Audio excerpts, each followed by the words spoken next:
Hi, I'm Marcus Richardson, driver of the #1 Richmond Raceway Toyota Camry, and you're watching iRacing Live.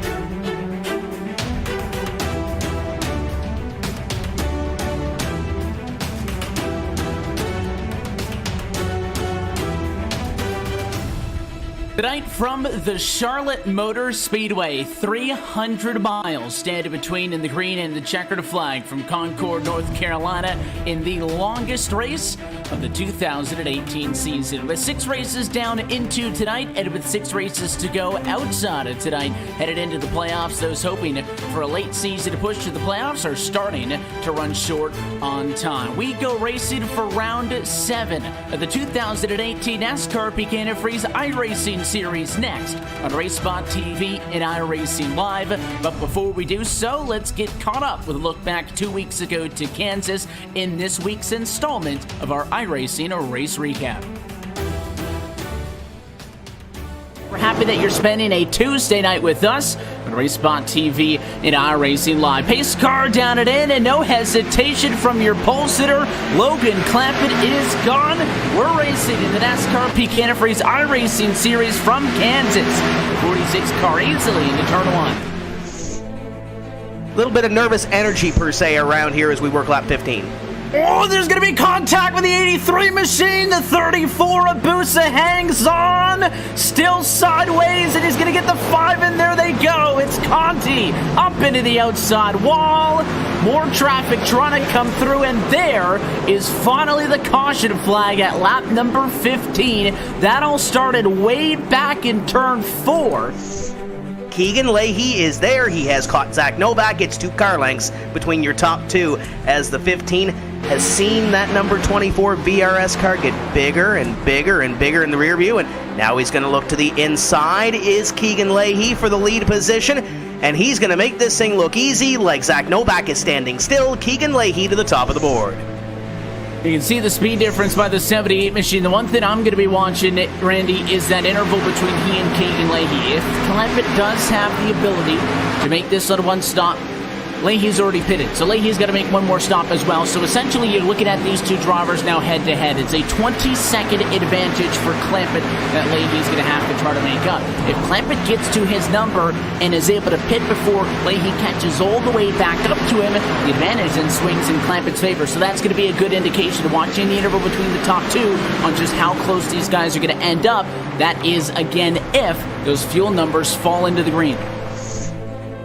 It's getting ready to go time. Some of these drivers are going to have to come down onto pit road. The question is when and what lap they decide to head down to get service on their car, and keep an eye on that Logan Clampett car as everybody else continues to pit. He continues to move a little closer to the front. There goes Keegan Leahy to pit road. Your leader's going to come down onto pit road, lights the tires up, trying to get it down to pit speed.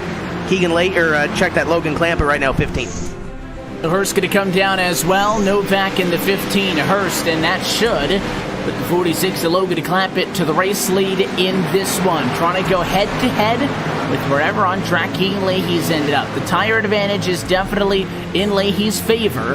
Clampett right now going halfway down the back straightaway. Leahy is scored in 9th position. He's on the front straightaway, so that is a half of a racetrack, almost a 3/4 of a racetrack advantage for Clampett, who right now is about a second slower per lap. And looking at the timesheets, with about 30 or so laps left to go, if you can maintain that speed, you catch it. The problem is, those tires aren't going to stay nice and fresh like that for Leahy for long. Those intervals are going to get smaller and smaller and smaller. The 24 car's got to work right now at a 20-second deficit. There are 5 race cars between Logan Clampett and that second place car of Keegan Leahy. Leahy moves underneath the 10 of Vincent to put 1 more behind him. Still got Overland in front of him, still got the 7 of Ryan Lowe in front of him. Still got a couple of cars there that are in between the 2. but Logan Clampett still a wee bit slower on that strategy. Is it slow enough to get Keegan Leahy up there in battle for it? And oh, by the way, how wide does that Richmond Raceway car get as he is on the 8 right now? Loose. That's it for Clampett. There he is on the inside. The 46 car spins, and Clampett is into the inside wall. 8 laps from completing the call, and he gets into it with lapped cars there into the outside wall a few times, but that time you'll see the replay. He gets sideways, goes down low, and I think it might have been a little bit of contact. No, nobody touched him. He just got stuck there, Tim, right on the transition from the flat to the banking. He couldn't hang on, and Logan Clampett tried to get a little bit too much out of that car. You go on board with him, no contact, just lost it, spun out down pit road. There's no caution, and Keegan Leahy's your race leader. A foul up the inside of the racetrack, side by side for P2. He'll crowd him off at the quarter, and Ray Alfala is going to get the second position with 1 lap left to go from the Kansas Speedway. No hopes of catching Leahy. That's a 2-second difference. The racetrack not necessarily clear in front of the 24, but isn't in any sort of position to force himself to make a move. And he'll cruise off into 3 and 4. Didn't need the flair for the dramatic to try to mix it up. He had confidence in his race car. So good all night long. And Keegan Leahy going to be the second multi-time winner of the year. Leahy, your winner from Kansas in the NASCAR Peak Antifreeze iRacing Series. Second win on the season, accompanying a win from Phoenix earlier this year.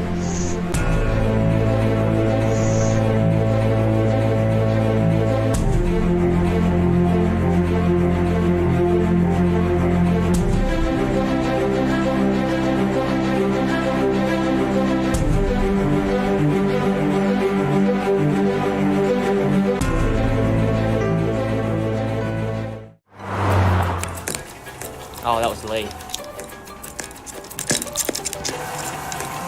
Hey guys! This week, the 6 on my team are Truex, Logano, Larson, Blaney, Chase, and Suarez. For the rest of you, better luck next week. She's missing out, dude. Yeah. The all-new NASCAR Fantasy Live. Visit NASCAR.com/fantasy and build your team today.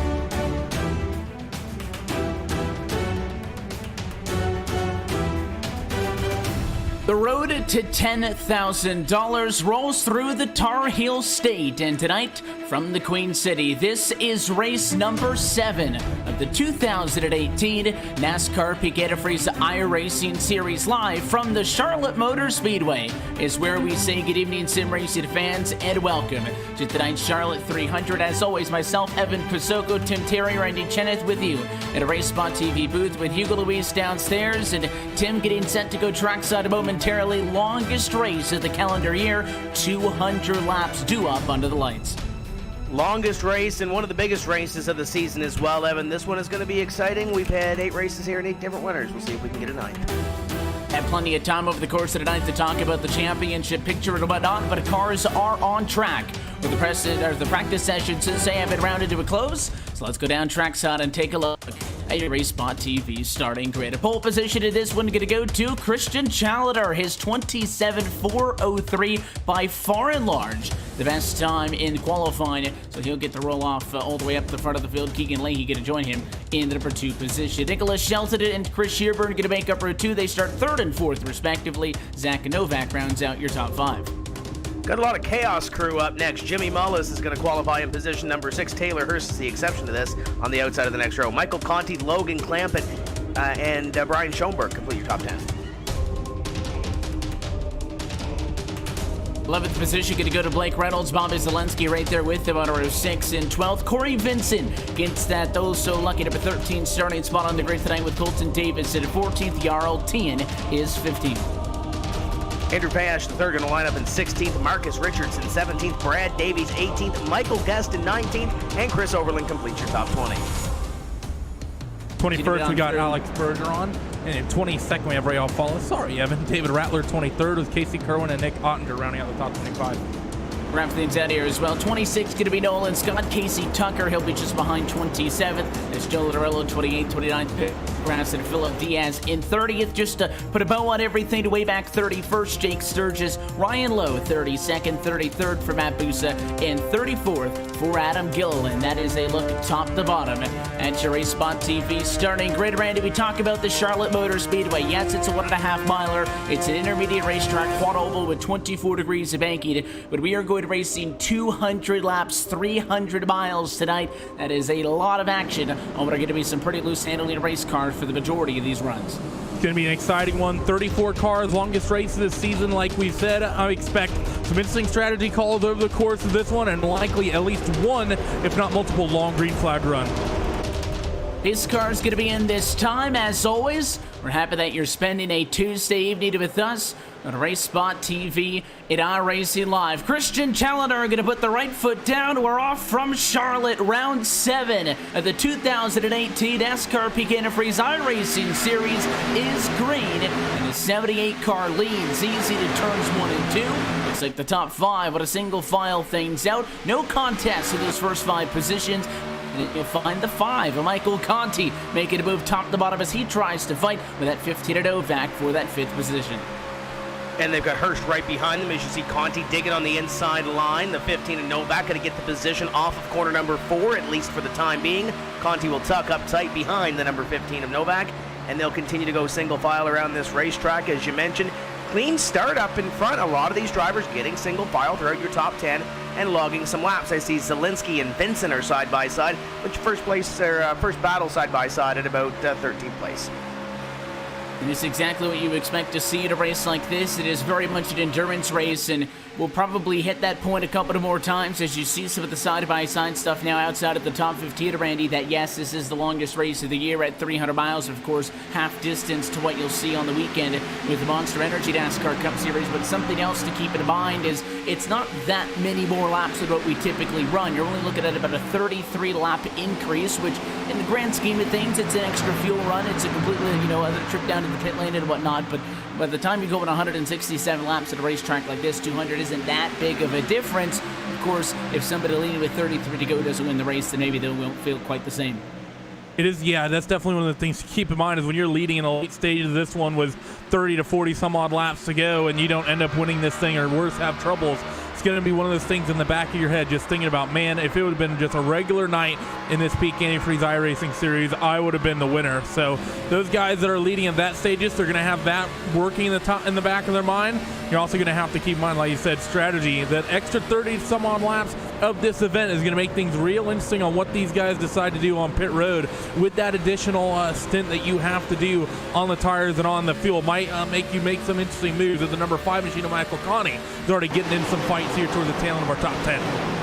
And you're right on board there with Corey Vincent, seeing how high those speeds get up, and you got a good look at this battle that Conti's involved in. Right about middle portion of the top 10, that 5-car tucks along behind it, Jimmy Mullis. Mullis actually losing a spot last lap to the 15 of Zach Novak, and Novak on the left-hand side of your screen right there in the 15 Toyota. He wants another position from Shearburn, and he is going to get it. So 2 passes in as many laps. For the 15 of Zach Novak, he'll get to a race-high P4. Look like the 36 thought about going to the inside and look out the back of Novak's entry as he'll lead at a turn 4.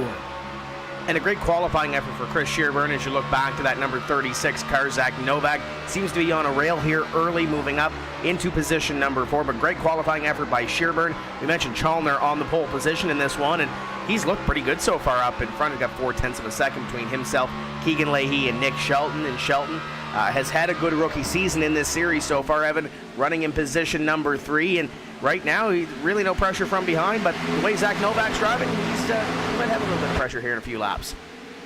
Yeah, and he started in P5, dropped a couple of positions, though, right out of the get-go. Conti was one of those drivers pressuring him that we saw on that opening lap, and then all of a sudden, a whole lot of 2x2 action. You'll see the field come to turn number 2. Race leader Christian Challenger leads the way in the 78. Then it's Leahy, Shelton, Novak, Shearburn, 1, 2, 3, 4, and 5. And just behind them, Logan Clamp, it's 46 Toyota finishing out a fight with Michael Conti to stay in front of him. It's only about 2-3 cars in front as you look out the front end of Blake Reynolds. There's that red number 46 at Clampett, left hand on the inside of the 27, and to make it side by side for P6.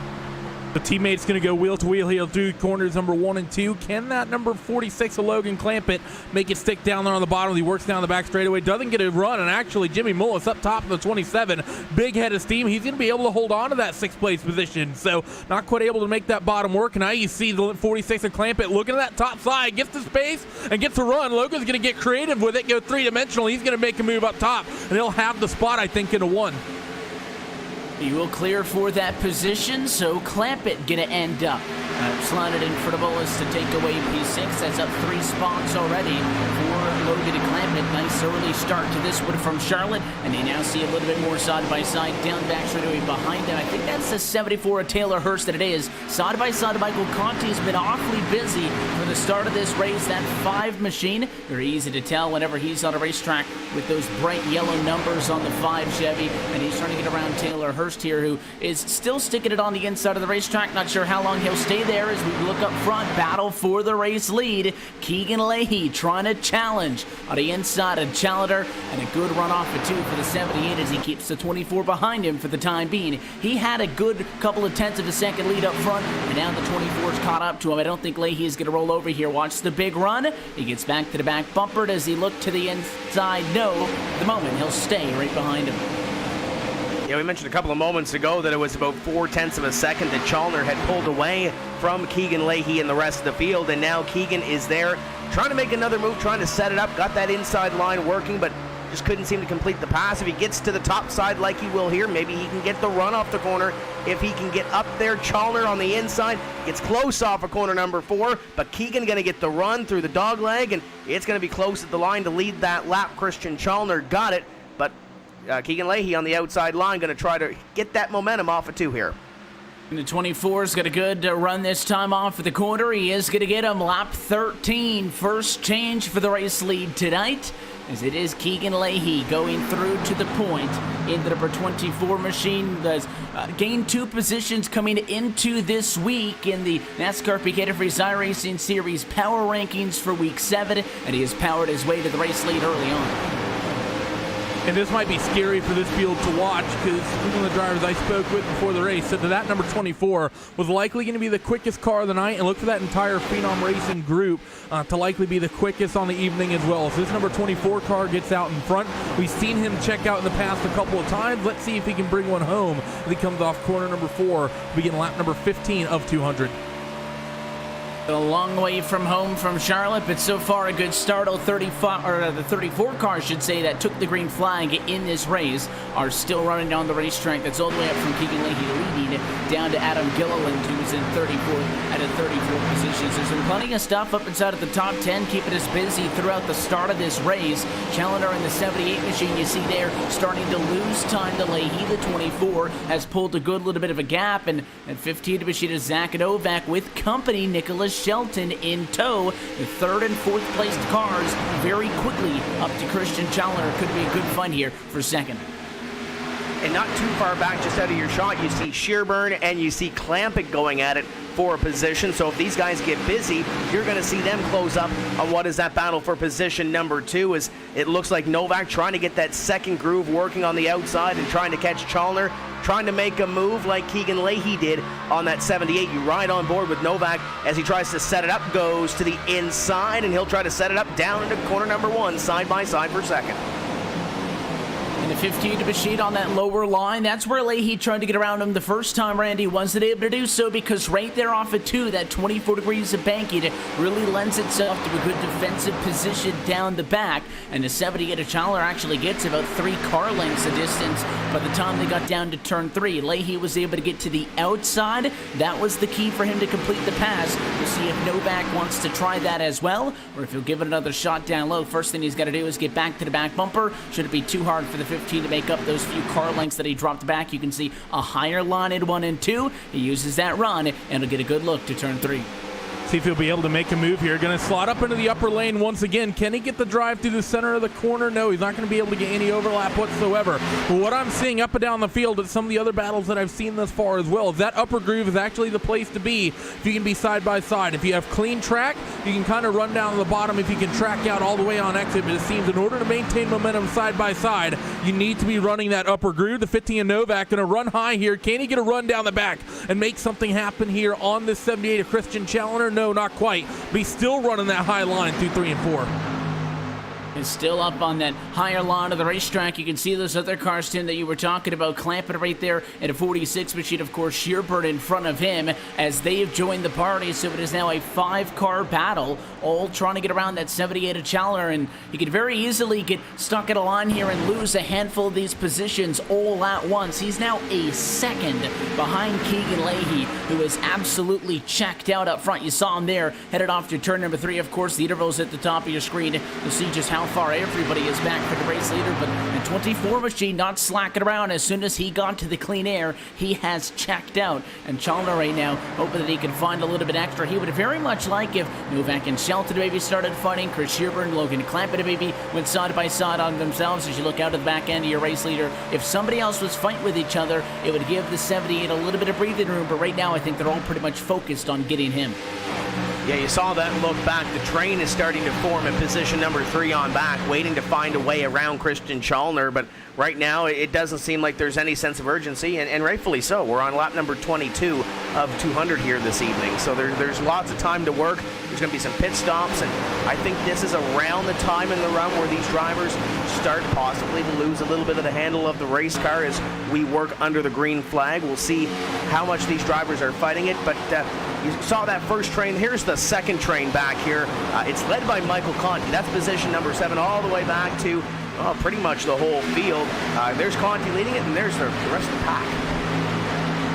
You can definitely see how things spread out and kind of get single filed out towards the front of the field. But as we look back here at mid-pack, it's pretty much a free-for-all, side by side, a couple of rows deep, just like it was at the drop of the green flag. That's the 47 to Chris Overland that you're watching come up off of 4. He slides in front of the 11 car of Colton Davis, and he will take away 18th position. So they're exchanging spots in the middle of the pack as Overland tries to get a little bit closer to the front. In fact, just in front of them, side by side as well. You'll see it coming off of the corner. That's the 55 of Brian Schoenberg down low on the 16 of Nolan Scott. Scott actually got up top on him, made the pass. Nolan Scott is now plus 10 from the start of this race as we go on aboard with Schoenberg. The 55 trying to get that spot back. Let's see if he can hold on to it here as they work themselves side by side down the back straightaway. 16 and Nolan Scott going to have big overspeed in towards turn 3, but not going to be able to make it stick. Through 3 and 4, back up to the top side goes that Semi-Cube NX car of Nolan Scott, but Schoenberg well held on that bottom groove. Does a good job maintaining a lot of that momentum, but Nolan Scott's going to have the slight advantage. This 16 car is going to once again go up into that middle line in towards corners number 1 and 2, way up against that yellow wall, very close to it anyways, through 1 and 2, and he's going to have that spot. So that 16 and Nolan Scott continuing to move forward on what might be the best drive of his season thus far. You can see Schoenberg at a 55 get up and in front of the 47 of Overland. Going to be far-fetched if you want to call it a slide job, but he stepped up and in front of him, and the 47 of Overland tucked back down low, went to the inside, crossed him up. So we are still side by side.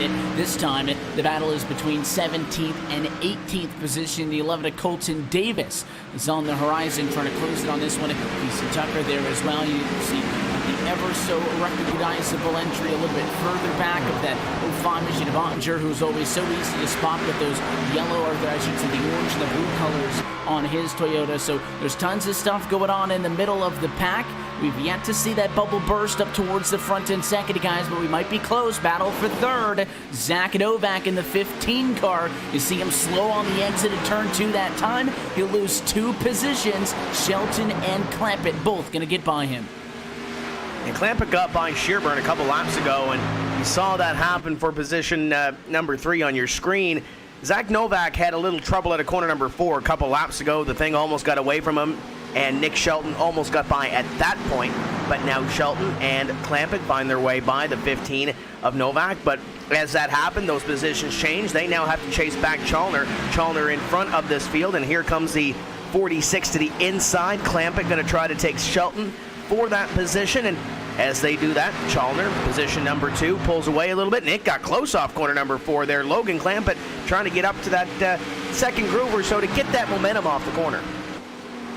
Well, at this point, you watch these guys continue to battle. One thing that we were talking about before the race started, Randy, was just what kind of strategy we're going to see in this race, how far these drivers are going to be able to go, and, of course, how long these tires are going to last. And mentioning that after 20 laps or so, the handling gets really iffy, and even in that 15-minute warm-up session before the race started, drivers were commenting that it was going to be very difficult to pass here tonight. It does seem, though, like when you get a group of 3 cars here like we're seeing, looking out the back end of Clampett, Novak, that green 12 right there, and the 15 to peeking out on the outside there, Zach Novak. If you've got a group, you can continue to work with one another, and here's the 15 now. Good run in the center. They'll come side by side off of the corner, and a great challenge down the back straightaway. A lot of these guys really working these cars hard early on.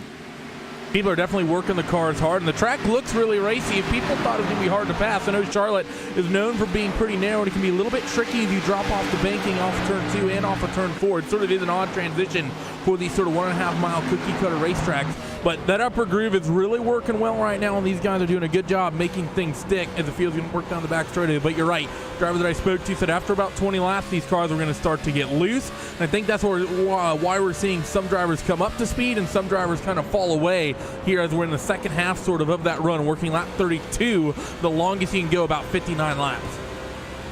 We'll see if it does go to that distance. You go on board with Michael Conti right now, who is currently scored in the number 8 position. Michael Conti is our RaceSpot TV featured driver for tonight's race from the Charlotte Motor Speedway. The driver out of Woodland Park, New Jersey, originally the 20-year-old aspiring race car driver, 6-year veteran at the NASCAR PEAK Antifreeze iRacing Series, 7-time race winner, and of course the 2014 Series champion here on Tuesday nights. Is looking for a trip to victory lane, and you can see that focus, Tim Terry. He's locked in right there on the bottom right-hand side of the screen there. Conti right at exactly where he started, but holding soft and secure right now inside of the top 10. And he's trying to chase down Jarl Tien in front of him. He's got Zielinski and a few others behind him, and he's doing some work this evening. And from what I understand, I know there's some co-workers and some friends having a viewing party for this race tonight, so we want to say hello to them. I heard there was snacks. I hope they brought snacks enough for me. But nevertheless, and oh, look at that. Ray Alfala's coming through the field. Yeah, I love snacks. I'm a big guy. Look at Ray Alfala coming from the back of the pack. Didn't have the qualifying effort that he wanted to, Evan, but look at where it counts. He's here, long run, and looking at the 5. Going to the outside of the racetrack, Ray almost won the LSR TV All-Star race this past week here at Charlotte Motor Speedway. Didn't have a good qualifying effort in that one either, and he's on the outside, and he'll get that spot away from Conti. Should also note, on the note of snacks, guys, as we see Alfala go into P8 at the end of Michael Conti's driver bio, it does say that he likes to cook, eat snacks, and sleep. So that sounds like my kind of watch party that you want to be at. So the 2 machines going to get on by him. Now Conti will have to fight side by side with Bobby Zielinski, so he may fall all the way down to P10 if the 83 is able to get clear up on the outside of the racetrack, and it looks like he may just do that. So as soon as we start talking about him, Conti drops 2 spots. Let's let him focus back in, not keep peeking on him, and see what he does. We're going to have to wait and see if he's just going to nicely get back up in line and get where he wants to be. But just keeping that little topic alive, Evan, I know where you're from. You're much more into drinks, particularly when they're drunk out of a cup named Stanley. That team machine of Ray Alfala is going to continue his speed and work his way forward. Jarl Tien also having a very good run in that 7th position, just out there all by himself right now. We've not seen Jarl in a couple of races, I think, this far this season, and certainly not seeing him this far up the field. So that entire Semicube NX group, Jarl and a lot of them really having kind of season best runs thus far as they work here at Charlotte. And that's exactly what you hope. The point I made right at the start of this race was that this is the halfway point of the regular season. If you're going to make a push for the playoffs, now's the time to kind of wake up and kick it into gear, because from this point on, you're only going to start to count down towards the end of that regular season. Still green flag conditions uninterrupted through 37 laps of racing from the Charlotte Motor Speedway. What we'll do is we'll take a quick opportunity to get a word. And one thing that we were talking about last week with Kansas drivers post-race was the new iRacing build, and with the new iRacing build comes some new iRacing content. Let's get a sneak peek of what's coming to the iRacing service.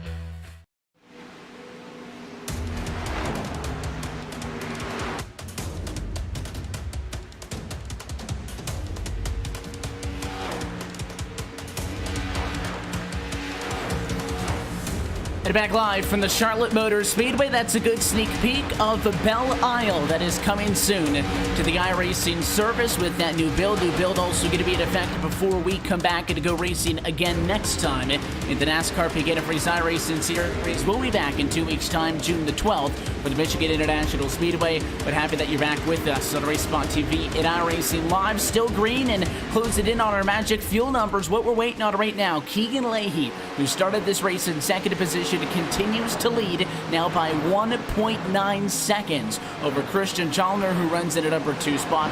By the way, still under pressure by Logan Clampett, who's had a very impressive opening run up 6 spots to third. But I will admit, Tim, Chalner had about 4 or 5 cars stacked up on the back end of him 15 laps ago, and I wouldn't have been surprised that Olaf, the 78, had got caught by all of them and passed by all of them, maybe fell to P6, but that 78 machine has done a very good job of weathering that storm to stay right there in second. Compared to those other drivers behind him, it didn't look like he had the middle run speed. Of course, we're working a little bit closer to the end of the run as we would be the start of the run, and it looks like Chalner's picked it up a little bit, or those other drivers have fallen off, one of the two. But impressive run by Christian Chalner. Had a top 5 earlier in this season and looking pretty good right now in Charlotte, albeit we are still early in this one, working lap number 43, but 2 seconds behind Keegan Leahy, running in position number 2. Nothing to shake a stick at right now. Elton just a little bit further back from those two. He runs at a 4th. Zach Novak inside of the top 5. Only Jake Sturgis has lost his lead lap status in this race. The 41 machine just came down pit road at lap number 39 for what looked like scheduled service. Did make a mistake in the box, so he may have only gotten 2 tires on that car. Have to follow up on that to see if that may just be the case. However, it is the unofficial start of the pit cycle. But Randy talking about 59 laps maximum. Where does that put us in this race? If you could go 60, just easier to do the math than 59. Cut me some slack. If you could do 60, you get to 120, you get to 180. You're not going to be able to complete this race on just a couple of runs of that distance. So maybe a short pit by a couple of laps here or there, considering the fact that you will need to make an additional pit stop, not the worst idea. No, it definitely isn't. I think you might want to take about 5 off. That'll put you about 55, 110, and then 165, give you about a 35 lap sprint to the end. You could also go 50, but that would get you sort of equal quarters for the entirety of the race. I think I might be a fan, though, just trying to keep track position as long as I can and running this tank dry, just basically strictly in case I get a yellow. I want to make sure I have track position and am out front for as long of a time as possible. You can work the undercut when those guys do come down pit road. You will have the track position, but after a while, they will end up chasing you back down. And, of course, you will end up making more trips down pit road over the course of the event. So I think for these guys, it's not really trying to get this thing to the 200 laps from the start of the race, because I think pretty much everyone is expecting a bit of a reset and a slowdown and a caution flag at some point in this one. It'd be a little bit unheard of with the way this season has gone thus far to go all 200 under green. That said, I'm pretty much open for it. And I think I can trust Randy's ideas on the pit strategy here, Tim, because talking with him again to mention that these cars are going to be very loose after 20 laps. We've been on board with Michael Conti again. He's still locked in as you see what he sees. And, of course, you take a look at him behind the wheel of that number 5 machine. But that car is extremely loose, making a lot of those slight shuffles to the left and to the right, almost sawing at that wheel to keep that car underneath him as he goes to the corners. And all at the same time, not only trying to just not wreck the car, but also try to advance his position as he looks up in front of him to maybe try to do something with that orange number 83 of Bobby Zelensky and even Marcus Richardson in P9, not all that far on the horizon either. And a vast majority of these drivers on this racetrack are doing the exact same thing that Michael Conti is right now, trying to get some speed and trying to close in on his competitors, keep those behind him that already are, and trying to balance that fine line of fast and loose and out of control all at the same time. I think the only one that may not be fighting as much as the rest would be Keegan Leahy, and he's now got a 2.1 second lead on Chalner and the rest of the field. So it looks like for the most part your top 10 has really subsided, found a place to race right now. It's except for maybe Novak and Sherburne. Sherburne trying to set up Novak down into corner number 3. Can't seem to get there, but that looks like the only real battle in the top 10 right now. And Mullis coming down to the pit lane, so maybe another one of the earlier trips down pit road. So we'll see as he completes his service just how long the rest of this field is going to wait. If you pit right now, lap 50, we're quarter distance. You can do it on a 3-stop strategy. Again, all of this is assuming, Randy, that this race stays green, but I think that's kind of how you have to base your strategy. Yeah, it sort of is. So, I mean, I definitely don't blame anyone for maybe coming down a little bit early, as I believe Christian Challoner's on pit road, Logan Clampett's on pit road, Zach Novak. So a lot of people deciding 50 laps is where you want to go. Chris Shearburn, so your own team is going to go by rail. Follow the one-car issues for Marcus Richardson. He's actually, I think, just about in the inside wall on pit road. He's going to reverse. Hopefully he doesn't collect anyone, but problems getting down to pit road as it just became a very busy place quarter distance into this one. It's a tough pit road entry, Tim, and that one car was kind of stuck straddling the banking in that transition, which is a pretty rough transition to the flat of the apron here, and it was very sideways. You saw almost everybody locking it up on pit road entry, but he went all the way around, kept it out of the inside wall. That's going to cost him a lot on time, though, as everybody goes for their 4 tires and fuel. Race off for the pit lane. That is Logan Clampett's 46 Toyota in front of Christian Challoner. Clampett was so aggressive into pit road, closed in at least 3 car lengths, and he'll win the race off of pit road. And you almost have to do that here to try to pick up positions, especially on these long green flag runs. Zach Novak is now coming onto pit road. He will surrender the lead position to come onto pit road. Taylor Hurst behind him in second will also peel onto pit road, and we'll see who else stays out in the racetrack. I believe the battle for the lead coming across the stripe was Fayash and Diaz, and Fayash will get the position for the time being, but Diaz going to go to the inside, and this is the battle for the lead right now on lap number 53 with 2 drivers that haven't come down pit road. We'll see if they want to continue to fight it out. Diaz clearing Fayash to take over again what is the race lead. Zach Novak scored third. He's on pit road. So is Taylor Hurst. Jarl Tien's number 3 car just now getting back out onto the racetrack. So once everybody decided to take the dive and go for pit lane, it happened very quickly. Only a handful of cars still yet to come down pit road. And the longer Diaz and Fayash stay out, the longer that all these drivers lap down are going to have to stay a lap down. Right now, 9th through 34th over lap down. That's just by the nature of those cars having come down to the pit lane to complete service. The big thing to watch, though, is the fact that Clampett again was able to get up and in front of Challoner, but it's not necessarily going to put him to the race lead in this one. The 24 of Leahy, different trip down to the pit lane, came down earlier than both of those cars, and it looks like once the cycle is fully completed, that Keegan Leahy's 24 car going to go all the way back to the race lead. So good job for him to be able to defend that lead position, pit maybe 1 lap sooner, and good job by Clampett to get around Challoner. Couldn't do it. Tim was all over him for those 20 to 25 laps in that battle for second and third position. Now we'll see that he's clear if he can catch up to the 24. I think it's a good call by that number 24 car to come down a couple of laps early, because we know you can go well past lap 50, so it's not a hard number 50. You have to come down pit road. You can decide to come down a little earlier, maybe work the undercut, and use that extra 9 laps on that second stint. And I think that's very smart by that 24 Keegan Leahy. But I also like what our current top 2 are doing, and Phil Diaz and Andrew Fayash the third, as Fayash, I believe, is actually coming onto, or no, that's off of pit road in that number 77. But I like these guys going for the long route on terms of the strategy. It just gets them off cycle, and in this next stint, if it stays green, they're going to be looking at going about 12 laps extra than the rest of the field, and then nearly 20 laps extra on that third stop if it does end up staying green. So I think very good call by these guys just to get off cycle and at least just try something different as opposed to just sitting in the mid-pack all night.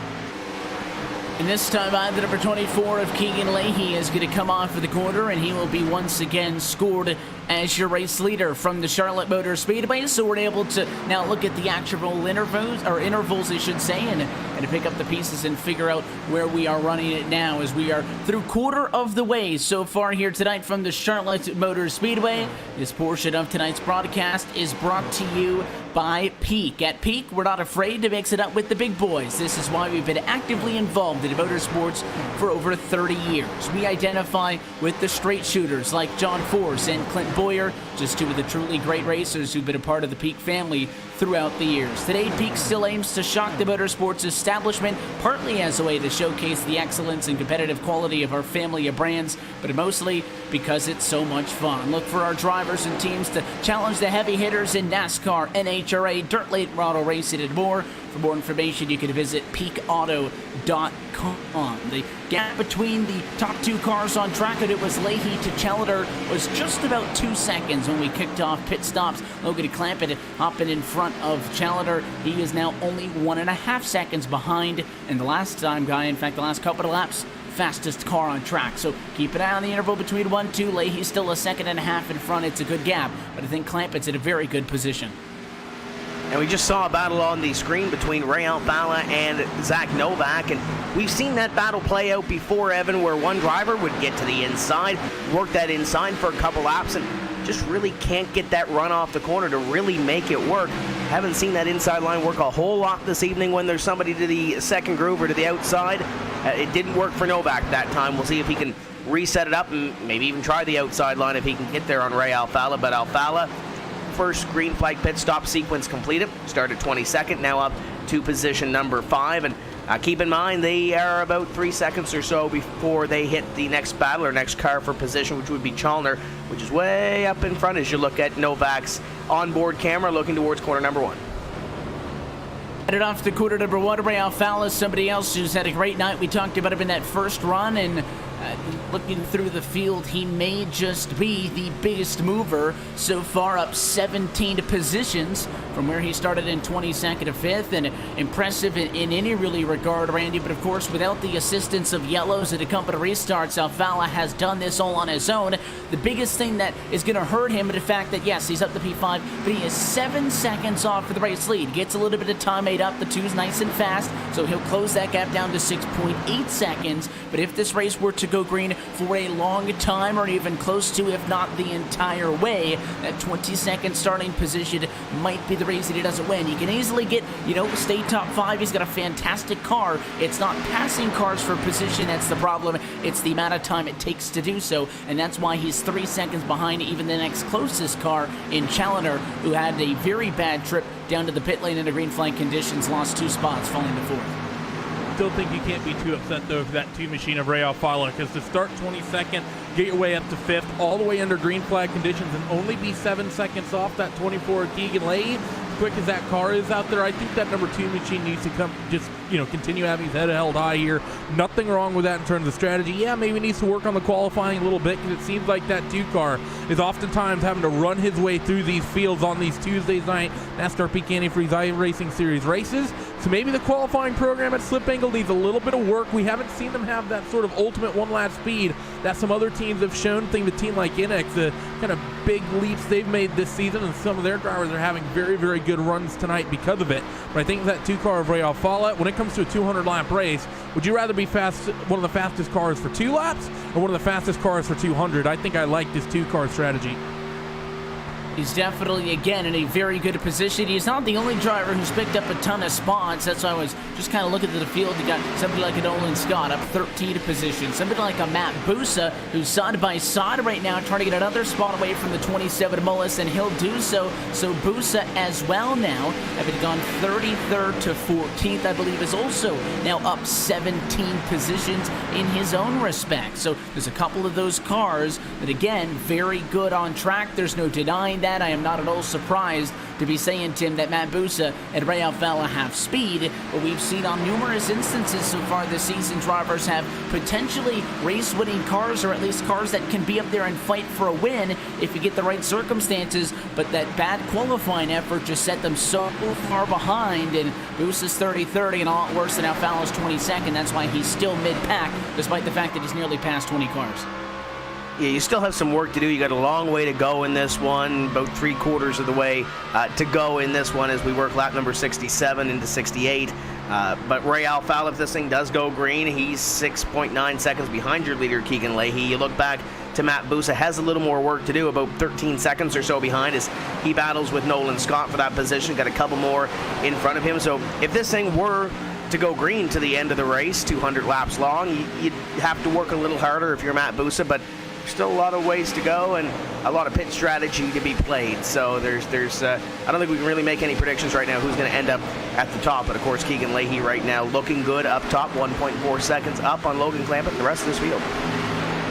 And to stick on the theme, Ray Alfala, he came into tonight as your championship leader as we look at the championship standings coming into this evening. Again, you want to be in the top 10. You want to be able to fight in the playoffs, so it doesn't matter that you've lost ground to that very top position if you're on the screen or in a good spot. But Ray Alfala comes into tonight with one of the bigger points advantages we've seen this year, 22 ahead of Keegan Leahy, who leads this race. Mentioned came into tonight as the top driver in the power rankings. He's had a couple of great weeks. You got Ryan Lewis in the mix as well, Bobby Zielinski, Nicholas Shelton. I don't think Lewis is, though, on track with us tonight, so that's going to be a setback. And was almost guaranteed to count as Strott, Michael Conti, Christian Challenger, Matt Boosted, Gottinger, and Taylor Hurst. The rest of the drivers in the top 5 in the running order headed into this evening. But you talk about the last couple of weeks that we've seen. Leahy with a race win 2 weeks ago at Kansas, and he's in a pretty good position again to fight for another win tonight. But Logan Clampett, I think, wants some redemption. Randy didn't quite have the strategy play out for him the way he wanted 2 weeks ago. Took a gamble, did not work out, and, well, he's catching up to Keegan Leahy 0.3 of a second of a race from that gap at about 10-15 laps or so. He's going to be down to a second before we know it. Yeah, it was an interesting call last week from that number 46 car, but I don't know. Hopefully things end up going a little bit better for him. He's definitely looking really pacey right now. He's brought that gap down to that 24 of Keegan Leahy to 1.2 seconds, and he's circulating about 3 to 4 hundredths quicker per lap. So maybe that extra kind of couple of laps of that 46 hook is really paying off in dividend cycles through the racetrack. Actually, the 24 got the better of him that trip around the racetrack, but he's actually as well dealing with a little bit of traffic. The aid of Adam Gilliland going to go to the top side and allow that 46 of Logan Clampett through. I believe Adam's the second car. Well, he's going to be the first car 1 lap down. The only other car that's down a lap is the one of Marcus Richardson, who's actually not very much further back off in the rearview mirror of that number 8 machine. But the interesting thing to me is talking about Ryan Michael Luza. This is the second week in a row we've not seen him turn up. So in terms of the points, this might put Ryan, the defending series champion, well on the back foot in terms of the championship standings, because, well, he would have used his drop week for last week, and he turns up MIA once again. So not sure where Luza's been off to. Yeah, tough for Ryan Luce. You never want to, again, get that far behind. And the advantages of this playoff format that we've been using, Tim, for the last couple of years is, again, you don't necessarily need to be perfect every night. I don't want to say you don't have to be here every night. Again, the drop really helps, but you start talking about missing multiple weeks and you're not making things easier on yourself. But under the older format, you miss 2 and you're done, because you're going to be fighting for the points all season long, at least in this current iteration of this NASCAR Peak Antifreeze iRacing series. We hit the reset button if you're up there in the points after the first 13 weeks. And then you're back at an even playing field. That's why if I'm somebody like it at Gottinger, sure, I'm 80 points behind Alfala, but that doesn't concern me, because all that'll even up later on. And you talk about that drop for Ryan Luza. You look at the points right now, and that drop's not even factored in. He's currently 3rd in the standings, so when you include that drop, he's still going to be there. So maybe you include 1 less race, and maybe he's still going to be in the top 8, but that also does not allow for, if he comes back in 2 weeks' time, something happens, a crash or something of the sort happens there. So we'll have to keep an eye on that. On the other side of the coin, though, you have Keegan Leahy that's 2nd in the standings. If he comes out and wins another race here, all those wins don't matter. You have to be up there in the top 8. This battle here has been raging on for about 15 laps or so. Jarl Tien's going to finally get that position away from Zach Novak, but Novak's going to have another run at him. And this is the way it's been for the last 10-15 laps or so. Novak going to go back to the inside of Tien, and Novak been working on Ray Alfala, and when he has a little misstep, Jarl Tien is there to lick the bones up, and now they're going side by side for that position. It's allowing Ray Alfala to get away from these drivers, but this has been going on cat and mouse between these 3 for about 15 laps.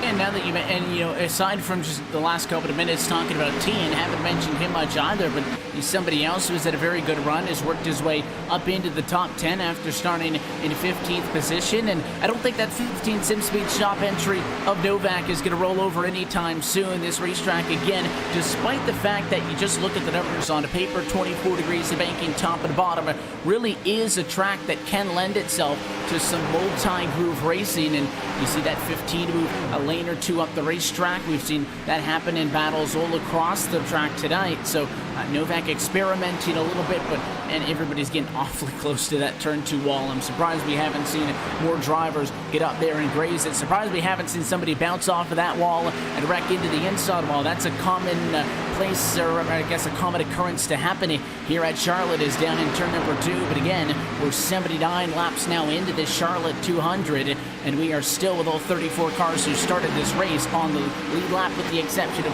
Gilliland and Richardson, but everybody else still running. And of course, that one of Richardson had a bit of a, let's say, issue coming down pit road. Really the only issue we've seen anyone have thus far this race. But that said, we're about to be getting lap traffic really getting busy for this number 24 of Keegan Leahy here soon. He's got the 41 of Jake Sturgis currently in the last car, 1 lap down, just out in front of him, and then he gets to the likes of Corey Vincent a little bit up the road, Ryan Lowe, David Rattler, Andrew Fayash, and pretty much the rest of the field, all 1 to 2 seconds separated pretty much from there, all the way back up to your race leader, Keegan Lee. And that's one of the things to talk about with a race like this, Evan, that if it goes green, 200 lap duration, you're talking about a lot more traffic over the course of this race than we normally get in this series on a weekly basis. So the 24 is going to move to the bottom on the 41 of Jake Sturgis. He's going to get that first car put down a lap. Now he's going to start chasing down the rest of the field, and it's a big gaggle of cars that he has next to get out in front of him. And sometimes, not the worst of things if you get a big group of cars, because you can in multiple spots at once. Of course, it is never the most comfortable position to be in for sure. When you're talking about racing around a handful of cars, that's when things can go wrong. Yes, it seems like this race has settled into a good pace. Well, we got a yellow. It has. A caution on the back of the 02 car. Yellow flag is out for the first time tonight, and it is Alex Bergeron who's the wrong way around. Yeah, Bergeron going to go for a ride here and bring out our first caution of the evening. Looks like he was a little bit sideways in turn 2. Gets tagged by, it looks like the 29, maybe a pit grass, goes around, and that will bring out the caution flag. So talked about these cars in the middle portion, the late portion of the run, getting a little bit free, and looks like he may have maybe checked up for the 28 of Tucker in front of him. Whatever the case may be, got a little free and had a little help from behind, and that's the first caution of the evening. And it goes right to the point that we were discussing there, where, you get into a good pace. It doesn't matter if you go 80 laps. If you're in a big pack of race cars, anything can happen. And Alex Bergeron, all things considered, pretty lazy spin down the back straightaway. Did get tagged a little bit by pit grass there, so the 29 is going to have some left front damage, but that one definitely could have been a lot worse. And for the first time tonight, the yellow flag waves from the Charlotte Motor Speedway. So we get set to come down to the pit lane just inside, Randy, of 120 laps to go. That's pretty spot on with a 59 lap maximum fuel window. Nobody really pushed it that far though. Everybody wanted to go quarter distance in this one. So this is very tight on being able to make it from here to the end on this stop and what more. Expecting all your race leaders though to definitely come in. Definitely think you're right about that, and this is going to be one of those just basic kind of pit strategy. Come down pit road, 4 tires, fuel, get back out on the racetrack, because you can make it on just one more stop from here. You're going to have to do pretty much the extent of that 59 lap run. Not quite, because we're working currently lap 84 of 200, so 116 laps. You do have a little bit of wiggle room in terms of how you maybe want to divide it up, but overall you just want to make this simple. Don't overthink it. Don't short fill that car. Just get onto and off of pit road and set yourself up for a final pit stop in about 60 laps time to set yourself up to the end if we get into the same sort of rhythm and this race goes green. And I think the 46 of Logan Clampett just stole the race lead. That is the second time in a row Logan Clampett has made a pass for position on the pit lane. He went 3rd to 2nd under green flag service, and right there under yellow flag service, he will go 2nd to 1st, and he beats Keegan Leahy off of the pit lane. And it looks like with the only drivers staying out being cars that are trying to get back to the lead lap, Logan Clampett is going to go to the race lead in this race. Yeah, that's going to be huge when we go back to green flag racing. We'll see if Keegan Leahy can take that lead back and see what kind of pace these guys sent. Keep in mind, our last start or restart of this race was the initial one back on lap number 1. So this will be the first time that these drivers have had the opportunity to re-rack and go at it again. So we'll see what kind of pace they'll get, especially off the restart, and see what everybody else has behind them, and see who decides to make some moves here on this first restart of the event. And it sounds like as Clampett gets back out onto the racetrack, Randy, he's saving a little bit of fuel. Cautions tend to breed cautions, and you just look at trends, and it would suggest that this race has at least a couple more yellows in its back pocket, but you always have to prepare for going to the end of this race on what you've got on board. And in theory, if you're pushing it to 57 to 58 laps a run, which is at the very maximum of the numbers that we were discussing earlier, you could, in theory, do this on one stop from here to the end, and it sounds like the guys up front saving fuel as soon as they got off of the pit lane. It's smart. You want to commit to that strategy car early. I mean, in 2002, Paul Tracy nearly won an Indianapolis 500 doing that. A lot of people, they'll sort of wait 10, 15 laps in the run, and then they'll start saving fuel. More often than not, the best call is to go out there early and start saving fuel from the minute you get out on the racetrack, and then that'll give you one of two options. One, gives you potentially the maximum fuel delta that you can save, potentially extend an extra lap, if not two. Or two, when you eventually do hit that number, you can push at the end of the run where everyone else might be saving gas. So I definitely like this from Logan. Just start saving early. I'm sure there's a handful of other people in the grid that are making the same decision too, and it's definitely a smart one. So the new running order as we get set to go back into green flag conditions. Lights out on top of the base car. You see the wave around cars go on through. Adam Gilliland as well. Looks like the 40 Jake Sturgis and Michael Conti, some of the names of the drivers that are taking their wave bys, or at least are scored all the way there at the back of the pack. Everybody but Richardson and Bergeron are going to be scored on the lead lap for this restart. And again, if you're the O2 car, you got turned off for the corner at about 170 miles an hour, you're only a lap down, your car's at 1 apiece, that's all good news. So we'll have still 32 cars on the lead lap, while 34 still running, but Logan DeClampett takes over the race lead, so he will be the control car on the inside of the front row, and Keegan Leahy back to where he started this race, outside of the front row in second. If you remember at the start, took him to lap number 13 to make the first pass for the race lead. Has not looked back since then. Clampett was closing in, raced about 4/10 of that advantage that the 24 had on that last green flag run before the yellow flag came out. And this is where we are. So let's see what the 46 machine can do. Clamp 9th to 1st. Going to be his first time in control of the field as the pace car heads off and in. 86 laps down, still 114 to go. But Clamp Nation leading this race at Charlotte as he leads to turn 1. Keep your eye on Ray Alfala as we work through here. He had to be good on the first run of this race in order to gain all those positions that he did. He's underneath Chalner right now for a spot. He's got the leaders in front of him. Ray Alfala is in a good position here as we work down into corner number 3. Back down into 3, side by side. Challenger up at the outside of the racetrack. You're on board with Ray Alfala. You see those mile an hours grow up into nearly 200 into the corner right there at the start-finish line for the 2 car of Alfala, but he's got nowhere to go. The 12 still in front of him. He's basically riding single file down low behind Shelton, who's behind Leahy. Look at the 78 car now. Nice move by Challenger to stay up top, get the run off of the corner to clear, and now he slices down low, and it's role reversal now. It's Challenger on the inside, and Alfala sneaking up top. He's going to spool it up, gets a big run on the top side, pulls alongside that 78 of Challenger, but can the new tires work the bottom on that number 78 car? Christian's going to pull a little bit of an advantage on entry, but watch the 2 machine spool this thing up, should get a run down the back straightaway, and he's going to just about pull alongside down the back straight here at Charlotte, in toward 3 and 4. I think that 2 machine of Alfala nearly has that spot, so that upper groove proving to be very, very useful. You also have the 3 of Carl Tien trying to follow 3 times through. And the 2 cars still on the outside. You see the 3 with the emotional support caboose there up top as he stays in line on the outside of the racetrack. And a great run there, center for the 2. And Alfala is going to be able to successfully hold off Challenger in a fight for 4th and 5th position. You see the 15 is Zach Novak. He wants to get in line. And here is, if you're that 78, you can get kind of stuck down low, pinched down there because the 2 got you, the 3 is on you now. And I don't think the 15 out of 34 are going to be any more cordial about completing that pass. So if they go up top as well, you could be stuck down low for a good bit of time. For the last 2 or 3 laps, so before Ray Alfala made that pass, those 2 drivers in front of him, Keegan Leahy and Nicholas Shelton, were on that low line along with Challenger, and it looks like Leahy and Shelton have moved up a little bit, especially through 3 and 4 here, not painting that white line as they were a few laps ago, and maybe they've seen behind what Alfala has done and maybe moved up the racetrack a little bit, Shelton a little bit more than Leahy, as you see them here go down into corner number 1, and there's that outside line on Shelton beginning to work. Leahy's still on that inside line, trying to make it work, but it's going to get close here off of corner number 2. Awfully close that time off for the corner. The 12 was right there on the right rear quarter panel, almost became a check-in. And while Leahy didn't come all the way up in front, basically ran about a room. And you saw the 12 car get out of the gas. Leahy's still into P2, but he is absolutely under attack. The 12 car's looking high. The 2 of Alfala is trying to look low.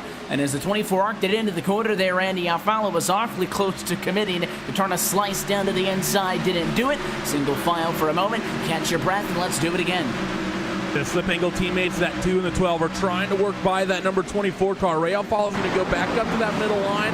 Keegan Lay still keeping it down on that white line through 3 and 4, playing steady with his line. The 12 machine is Shelton has a bit of a run, not going to be able to get there. Going to try to block the 3 of Yarltine. Nearly got there, but the 12 machine shut the door right at the last minute. So they run through 1 and 2 once again. You see the 2 teammates going to go side by side. Ray Alfala and Nick Shelton. The 12 machine almost getting a little bit of overlap, but 24 Keegan Lay, I think that car is starting to come in. He started to open up that gap just a little bit, just enough to where he doesn't have to look in the mirror quite so much. He's not quite run away just yet, but not as much pressure on the back of that 24 car. He starts to extend that gap.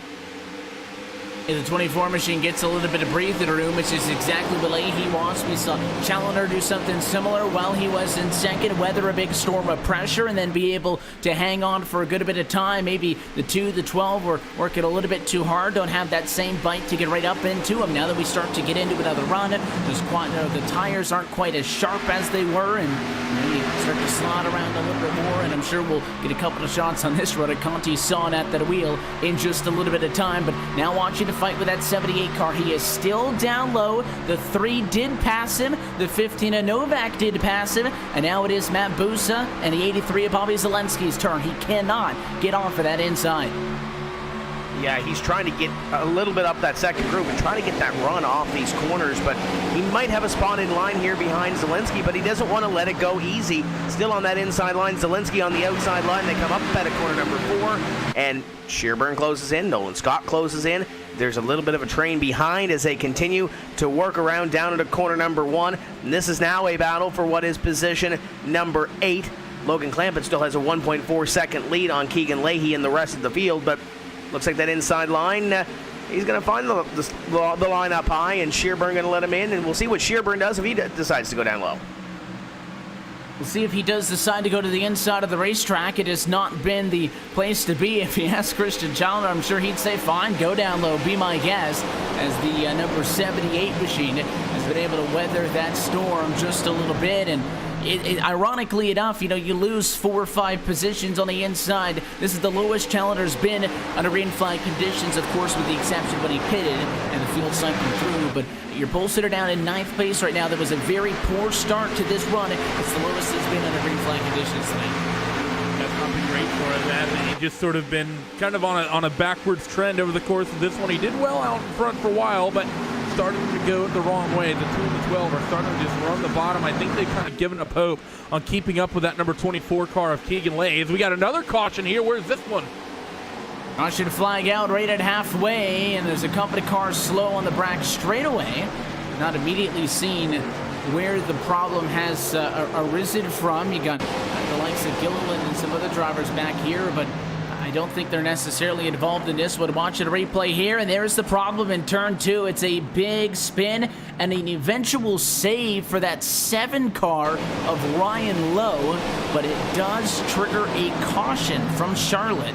And lap number 99, you'll see right there, left rear quarter panel. It was a little bit of a late time to the inside for Fayas. They were 3 wide and just the slightest bit of contact, but how about that save by the 7 as there were cars high and low as he hangs on to that thing? Yeah, there were a lot of cars bearing down on him. That could have been a lot worse than it was. He'll come down, probably get 4 tires, and get back out in the racetrack with not a whole lot of damage to that race car. So Ryan Lowe will live to fight another day, and it looks like these drivers will head down pit road as they'll come across the halfway point in this race. They'll complete lap 100 here, and Logan Clampett leads the field on the pit road. As we cross over to the halfway point, this portion of tonight's broadcast is brought to you by Herculiner Bedliner. The tough comes easy, and you can hit the reset button on the strategy that we were discussing earlier. Said that drivers wanted to do quarter distance. The yellow at lap 80 kind of mixed it up. Well, let's make things nice and easy once more. We pit at halfway, and this kind of gets everybody right back on cue. Logan Clampett plus 2 positions on pit road the last 2 times down. Your race leader, I should say, is the first one into his box. He'll drive out of the pit lane, really uncontested on exit. Clampett beats out Nicholas Shelton. But it looked like Keegan Leahy lost spots on pit road. Not sure what was wrong with the 24 car as he went way too deep into the box, Randy, and he's going to lose a ton of spots. It's going to be not what you wanted to see whatsoever. I think we may have just had a pretty big pickup from the 34, Matt Busa. Not sure what happened, but he came down pit road. He was running 21st at the time, and somehow he sneaked himself up into 4th. I don't think that's a two-tire call from him, so maybe a lot of people having troubles out in front of that 34.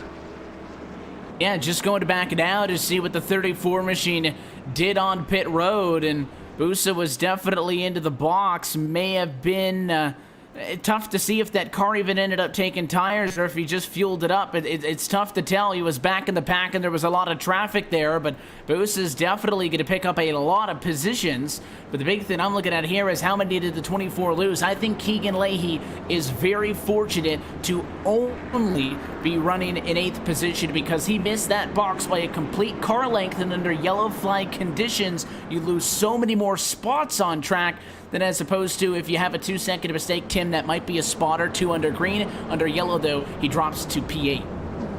And now he has to go to work. That's what we're going to see on this restart and see where he can go, and if he gets stuck on one line or the other and goes backwards, or if he can get in the right line and go back towards the front of the field. There's a lot to decipher here if you're Keegan Leahy, but up in front, Logan Clampett, Nicholas Shelton, top 2, looking pretty good right now. We'll see what they can do on this restart, though. So a couple of mistakes on the pit road. Challengers had a rough couple of laps here. Keegan Leahy with a mistake that time puts them back in the pack. It's going to be a question of brass if they could get back up to the front to get into this thing. Let's take a quick opportunity to step aside under yellow.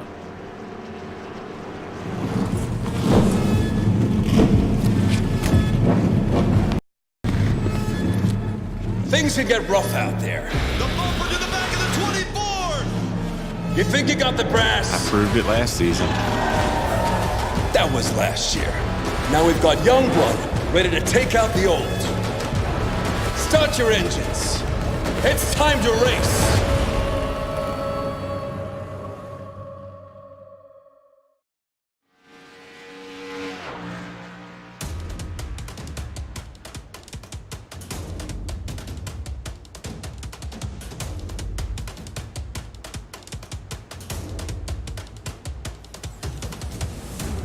Back live from the Charlotte Motor Speedway, you're watching round 7 of the 2018 NASCAR Peak Antifreeze iRacing Series on RaceSpot TV and iRacing Live. As we are past the halfway point, we start to count down towards the end of tonight's Charlotte 300. Happy that you're still with us on RaceSpot TV. Evan Pasoko, Tim Terry, Randy Cheneth upstairs with you. The name we've been talking about a lot the last 30 or so laps. Logan Clampett, nice and clean on pit road. So far, picture perfect down there. And he's going to bring us back to the green flag as the pace car gets set to head down and in. Second time in a row, the 46 is the control car. For the inside of the front row goes about the same time it did last time, and it's another good restart for the 46. Here comes Alfala up the inside. He and Shelton going to go head-to-head for second.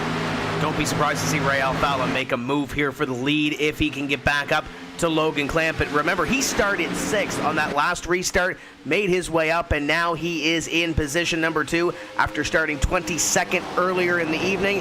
He's going to pull down and away from Nick Shelton. Oh, Jarl Tien up the racetrack a little bit and almost into the 12, little slide job there at a corner number 4, but now Shelton is putting the pressure on Ray Alfala.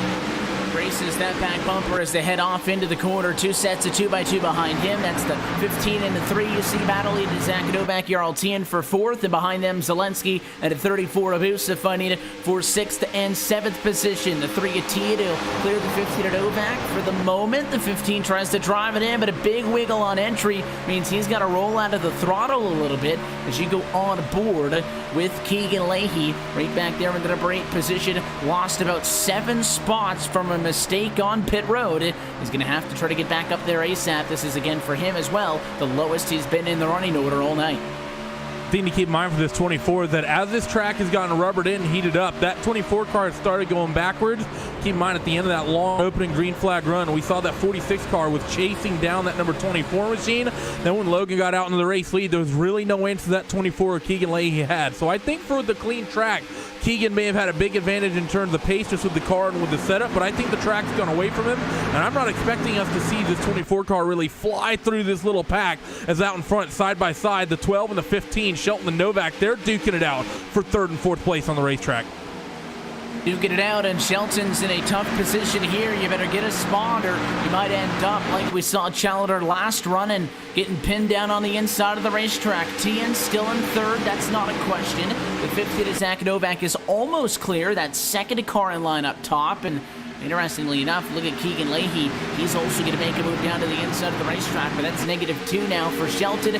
Nice move by Novak. Run off at the top side, slices down low. He wants to get 2 spots in 1 lap if he can get around Tien.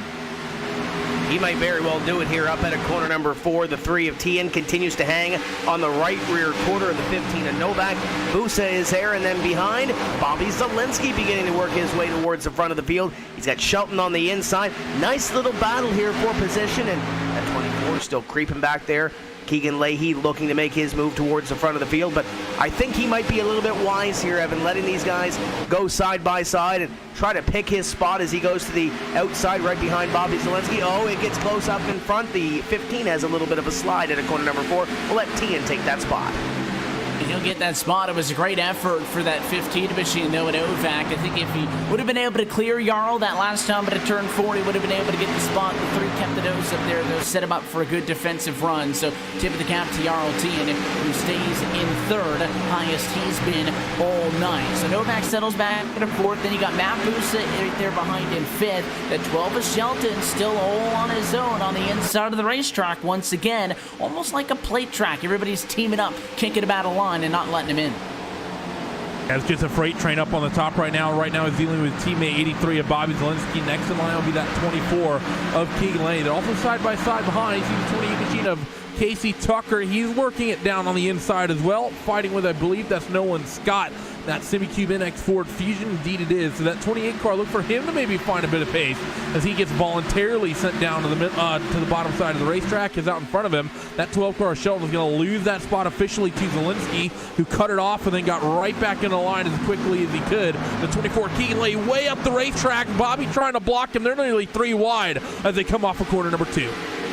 When Leahy almost jumped on Zielinski there. Zielinski stepped out about a half a lane, and look how tight Leahy is. That's a shot to the back bumper into the corner. So the 24 is all over Zielinski in a fight for 6th and 7th. He almost made it 3 wide, went up top, did not do so, but I don't think that you can say that was a move out of being conservative, because he proceeded to knock a hole in the back bumper of the 83. By the time they got back off and into the corner, the 24 is going to be able to get in front of Shelton, so he's got a little bit more space. He can move laterally up and down the racetrack if he wants to try to get by the 83. The 70 at a Challenger's there. The 20 at a Casey Tucker's there again in this big line that, just like we saw with Challenger last time, well, now he gets to kind of pay it back, and he'll get some of those spots back that he lost this time. They're picking on that 12 car, who still, with no friends down low, has now lost at least 4, if not 5 spots since we restarted. And I don't think it's done. You look back there to that number 28 car of Tucker. The first time we've really talked about him all night long in the top 10, or at least battling around a top 10 spot. There's Nolan Scott to the inside of Tucker. Will take that position away.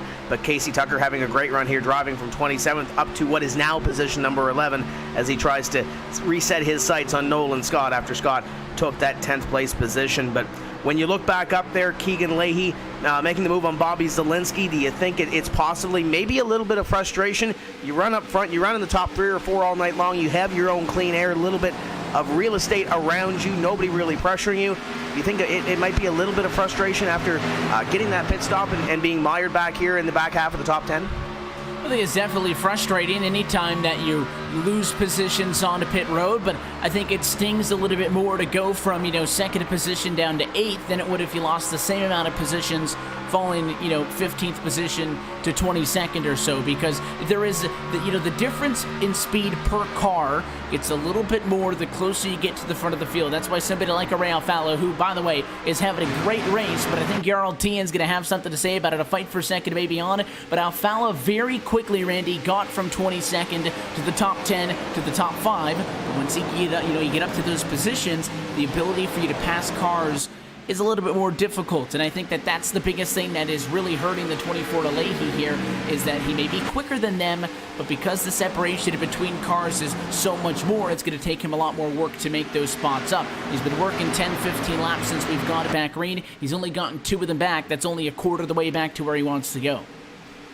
Yeah, it's not to mention the further up the field you get, the faster and faster the cars get. So it's sort of, you have the bigger gaps between cars, which means it takes you longer to reel them in. And on top of that, they're going a lot quicker than a lot of the cars you've already driven around. The 2 and 3 and the 3 were side by side. Jarl tried to make something of it on the bottom through 1 and 2, but the old tires, as we've seen all night, do not like that low groove anywhere on the racing surface. You want to be in the middle, if not up top. And you see basically everyone running all by themselves. Not often you see them running that middle groove at a lot of the racetracks we run. So good to see a couple different lines coming in thus far tonight. See Tien running that 3rd line, and the 2 of Alfala running the 2nd line through 1 and 2. Definitely, you see those drivers try to do something a little bit different. If you're running the same line as the guy in front of you, Jarl Tien, you're not going to be able to make the move. We take a look a little bit further back. There's Nick Shelton again on the inside of the racetrack. The 83 is Zelensky is the one up top, but this is actually one of the first times on this run. It's the 12 trying to complete a pass. That's the 83 going backwards up top. Wants to get in front of the 16, and I think Nolan Scott cut him a little bit of a break there. The 83 started to walk his way in between the 2 of them, and I think the 16 kind of let him get in line. So Shelton puts a positive on the board. Good news for the 12 Chevrolet, maybe, as he has now successfully stopped the bleeding, and you start to go into recovery mode. Yeah, the 16 definitely there. He flashed that bumper to the inside and really didn't get that run, or as you mentioned, maybe cut him a little bit of slack. So falling back to what is position number 10, and he's got a little bit of breathing room, but a couple of car links back to Casey Tucker, and you saw that on board. Nolan Scott falling back a little bit on the corner entry, but look at this run. He gets out of corner number 2 and down the back straightaway, trying to catch back up to that 83 of Bobby Zelensky. And you look up front, battles continuing on.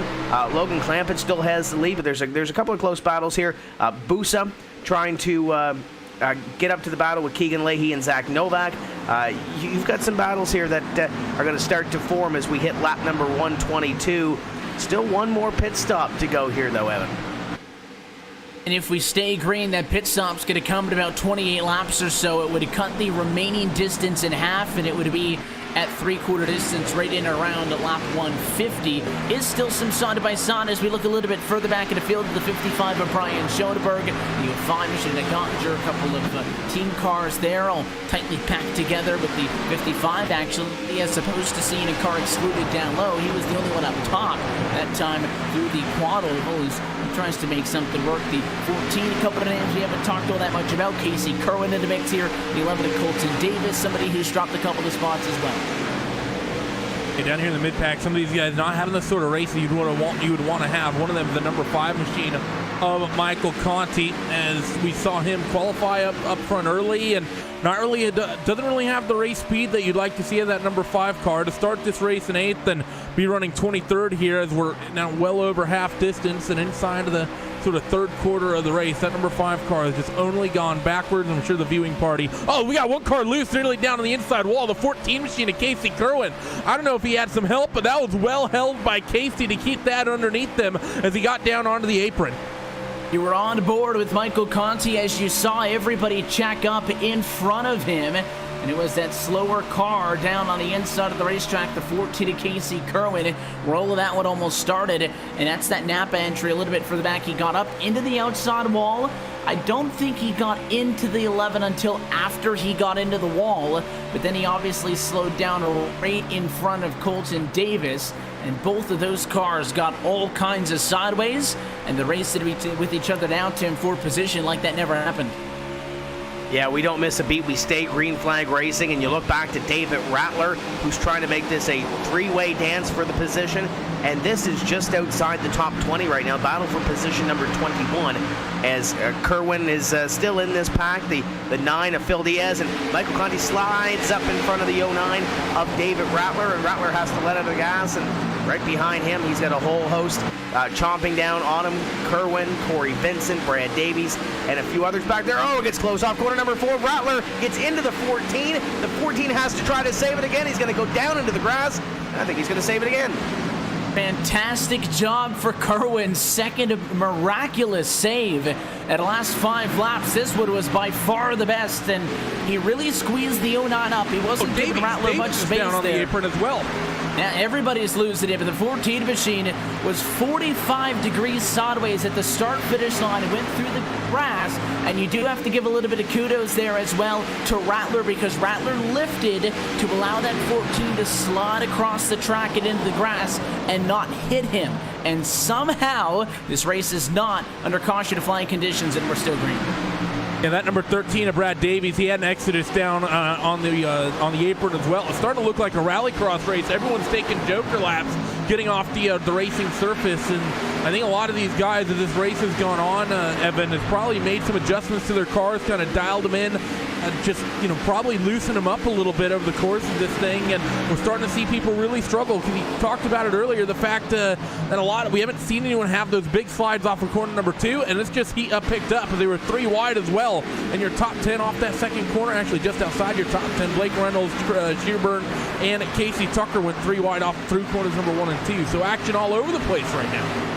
Yeah, and I know that this iteration of the Charlotte Motor Speedway does not have the new Roval that's going to be coming shortly. That'll be fairly soon here on the iRacing service as we go side by side up towards the front in a battle for the race lead. Boost trying to get to Challenger, look to the inside. It did not happen.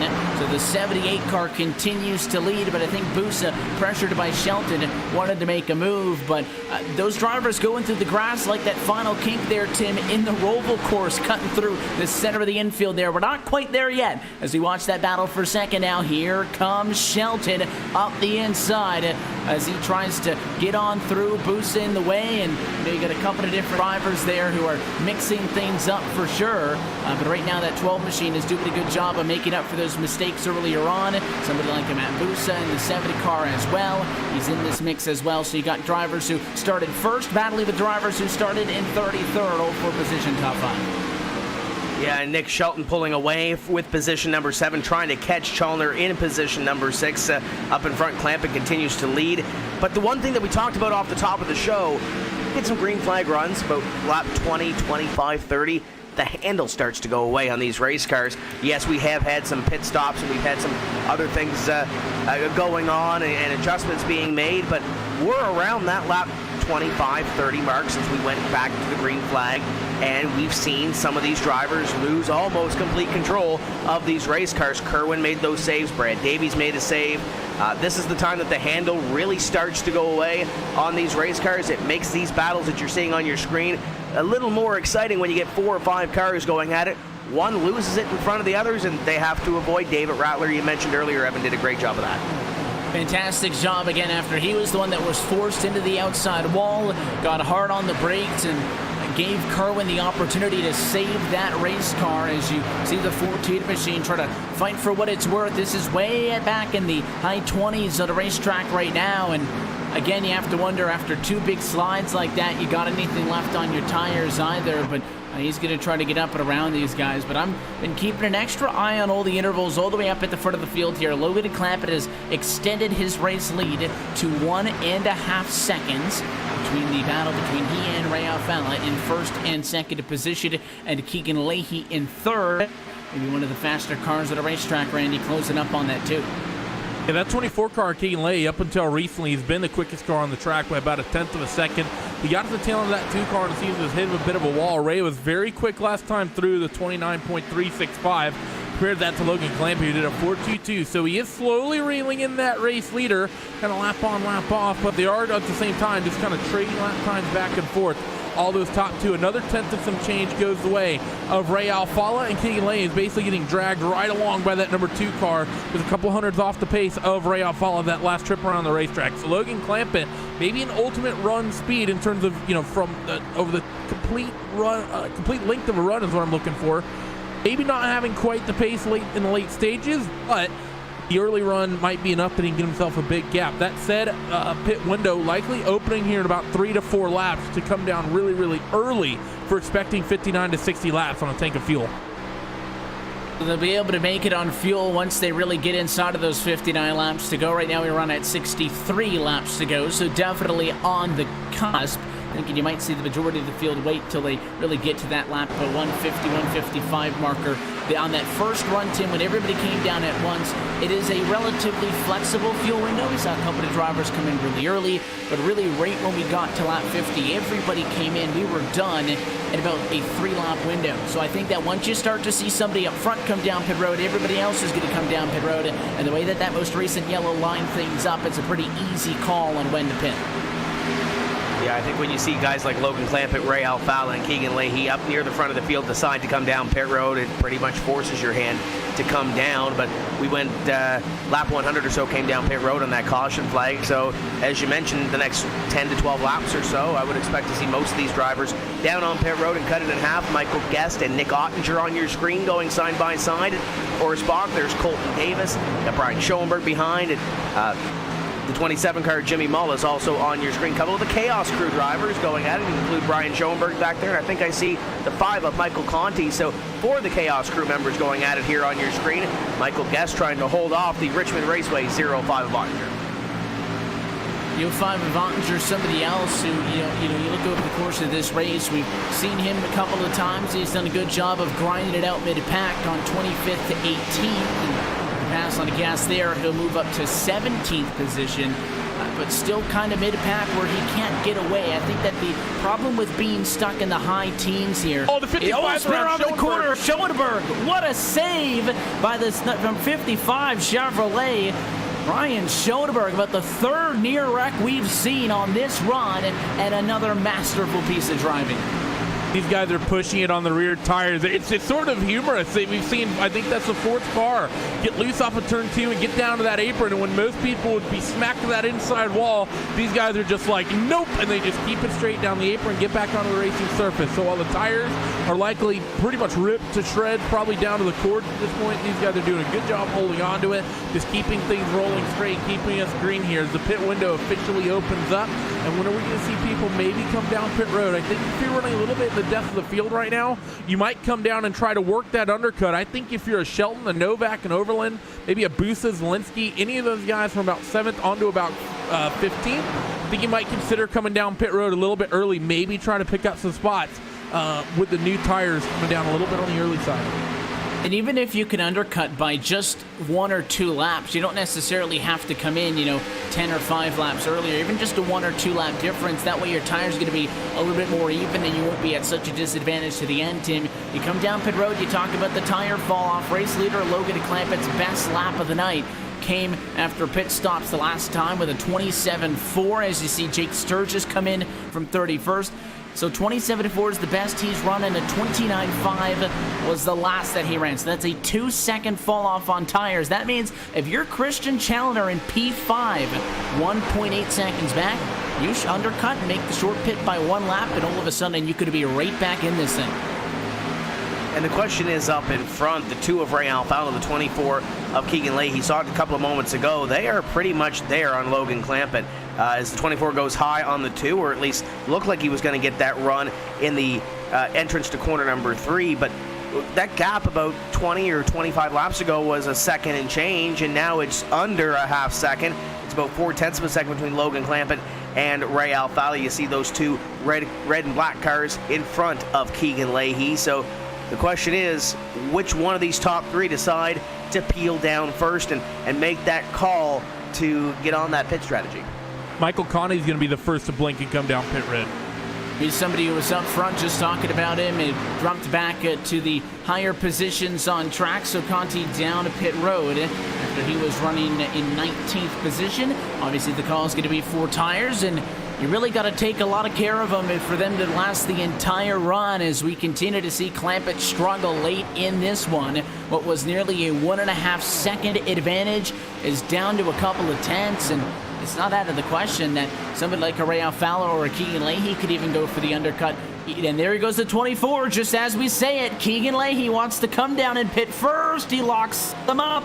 A very aggressive entry for the 24. I think he got it down to speed in time. He pits lap 146. I think you're right. It would have been a little bit tight, but I think he got it there right at the cones, and that's pretty much maximizing the pit entry there for that 24 car at Keegan Leahy. Let's see how your other race leaders respond as they're going to circulate through towards corners number 3 and 4. I think if you're the 46 or the 2, you need to come down right here, right now, as early as you can. But no, both of them are going to drive right past that pit entry, and I'm not sure I like this. Giving that 24 car, letting him come down and undercut you, and giving you a bunch of clean track out in front of you. I think that car has been so strong all night that even if you have a 5 to 6 lap tire advantage, I'm not sure you can reel in that number 24 car over the stint of a run. That said, when we saw the 24 pit a little bit early, the 46 did a good job hounding him and reeling him in, so I may not know what I'm talking about. We'll see this time by as the little one through. Look at the 10 car on the inside coming up down low. This lapped car, Corey Vincent. That's the difference between the fresh and old tires. Corey Vincent running mid-pack through a majority of this race in that Peak Chevrolet, and he just takes care of the top 2, and a caution flag is out at lap 149. Pit stops were underway, and we have a yellow. It looks like problems for the 29, baby, of Brandon Pipgrass, who was slow on the front straightaway, and it is. He got clipped coming down to pit road. This ties back in, Tim, with the discussions of how difficult it is to pit here. You almost have to get onto the brakes on the banking because of that sharp entry in, and you'll see the replay here. He starts to slow down. Obviously, he didn't give enough notice, and boom, right there, the 3 car gets him and turns him around, and the yellow flag comes out, and Keegan Leahy, who was going to be in a fantastic position, is now stuck a lap down. Yeah, he's going to have to fight his way through some traffic here if he wants to get back up and win this race. And oh, by the way, he's only going to have 50 laps to do it. Have to keep an eye on him in these next few laps. If he can catch a couple of caution flags and maybe put himself in the free pass spot, or possibly come around and get a wave around if he stays out here, we'll have to see how this all plays out. One thing's for sure, Logan Clampett, Ray Alfalo, it worked out well for them. They're going to come down pit road, and Evan, this should be the final stop of the night unless we get a late race caution to shake things up. Late race yellow, you're not going to need the fuel. You might want to come down to get the tires. We saw that a little bit earlier on in this race when we had a relatively short run from laps 80 to 20. Drivers wanted to pit, so tires an option later, but this is all the fuel you're going to need to get to the end of this race. Logan Clampett very thankful that he's going to be able to get some 4 fresh tires on the 46 machine. He has only gained positions all night on pit road. He has been so good. He had a clean entry into pit stall number 9. Look for the red and black Toyota coming off of the pit lane as we see who wins the race off of pit road. Alfala's on the bumper, but he's not going to get him. Clampett 1. It is going to be Alfala 2 off of pit road. Shelton, Challenger, and Overland the top 5. Talk about a shakeup because of this caution. Chris Overland comes from nowhere. He puts in the top 5. You have Bobby Zielinski in 6th, Chris Shearburn in 7th. It's a very slip angle dominated top handful of spots here as we're going to get this sort of mid or 3/4 distance race restart. But you're absolutely right talking about the fuel. And in terms of strategy, Evan, I think these guys might like this because it's pretty much been a whole big talk about 50 lap runs all night for these guys. Saw most cars come down on lap 51, 52 on the opening run. Caution at lap 100 and a caution at lap 150. I think these guys are going to like not having to go a full 60 laps potentially on a set of tires. Yeah, it's going to be pretty close to the end of the run, or pretty close to a complete run, but the good news is it's not like we're going to be racing into uncharted territories with a big question on the fuel on our minds. These drivers know how these cars are going to race after 50 laps. They're not going to be surprised, I think, by how uncooperative they may be. But this is, I think, going to be much more treated like a 10 or a 15 lap to go restart 10 than a 50 lap to go restart. This could very well, given how we've seen this race play out, be the final restart on this race. I don't think you can pass that up and take it easy. No, I don't think you can either, especially if you're a guy like a Keegan Leahy or a Matt Busa who are on the tail end of the lead lap right now, and they'll get the wave around and be back on the lead lap. But instead of being, in the top 5 where they might have thought that they were going to run. They're now back, as you see, Busa in position number 22. Keegan Leahy right in front of him in position number 21. There's some guys, Zach Novak is a part of that group as well. There's some drivers that have their work cut out for them. The question is, how do the cautions fall? Do we get some green flag racing in here? And oh, by the way, if we do get some cautions and they are in the middle of the pack, that's where guys like Novak, Leahy, and Busa are going to be. A little bit over a dozen cars are going to look for that wave around to get back to the lead lap in this one. Everybody from Pipgrass 18th down to Adam Gilliland in 32nd position need to get back to the lead lap in this race. And of course, you look for that number 24 machine of Keegan Leahy, 21st on track. After he started second, took over the race lead in this one, was so good on the end of that run in a position, I think, based on that short pit, to get to the race lead, no doubt. He would have been in front of Clampett and Alfala had he gotten through that green flag cycle to pit service. Nothing guarantees that they wouldn't have caught back up to him, because remember, they would have gotten the fresher tires later. They would have had a little bit of a better run to the end of this race, but that's the risk you take. The 24 felt like he had to go for the undercut to go for the race win, and it is going to end up being a decision that essentially costs him this race as he gets set to go back green with the lights out on top of the iRacing.com pace car. 3/4 of the way through tonight's Charlotte 300. We enter the final portion of tonight's broadcast, brought to you by Blue Def Diesel Exhaust Fluid, the #1 selling DEF in America. Third consecutive time, the 46 of Logan Clampett gonna bring us to the green flag. Head to head, he and Ray Alfala on the front row. Green flag in the air, 47 laps remain. He didn't waste any time. Get on that throttle pedal that time, did he? He got right on it. The 2 machine of Ray Alfala quickly starts getting in line, and the 12 machine of Nick Shelton's going to fight with the 78 of Christian Challoner, who might make a little bit of contact. Tries to work the cutback after getting a run off corner number 2. Not quite going to be able to get there, though. He's going to cycle into that fourth spot. Bobby Zielinski happily taking that 5th position. Chris Overland 6th, and Colton Davis is going to drop a couple of spots as well. Who's that? I believe it's Shearburn fighting with Overland for that 6th position. Indeed it is. That number 36 car doing a good job up in front, as well as Alfala is hounding that number 46 of Logan Clampett. Don't want to let him get away the way he did on that last run, but he's already starting to stretch the legs. And a shout out to the 11 of Colton Davis, been able to crack the top 10 really first time tonight. He went a little bit low, protected the inside from Jimmy Mullis. So Mullis having to deal with the 55 of Brian Schoenberg to the outside. He'll be able to hold him off, and 27's got a lot of good bite off in the corner. He's really trying to get down low on the 11 right there. The quad over here at Charlotte, those 2 kinks leave the inside wide open on 2 occasions, and the 27 of Mullis going to take the second one. He'll slide up top at a turn number 2 and clear him. Nice move, Mullis to P8. And just behind, you got guys like Ryan Lowe and Brian Schoenberg trying to make their way up there side by side.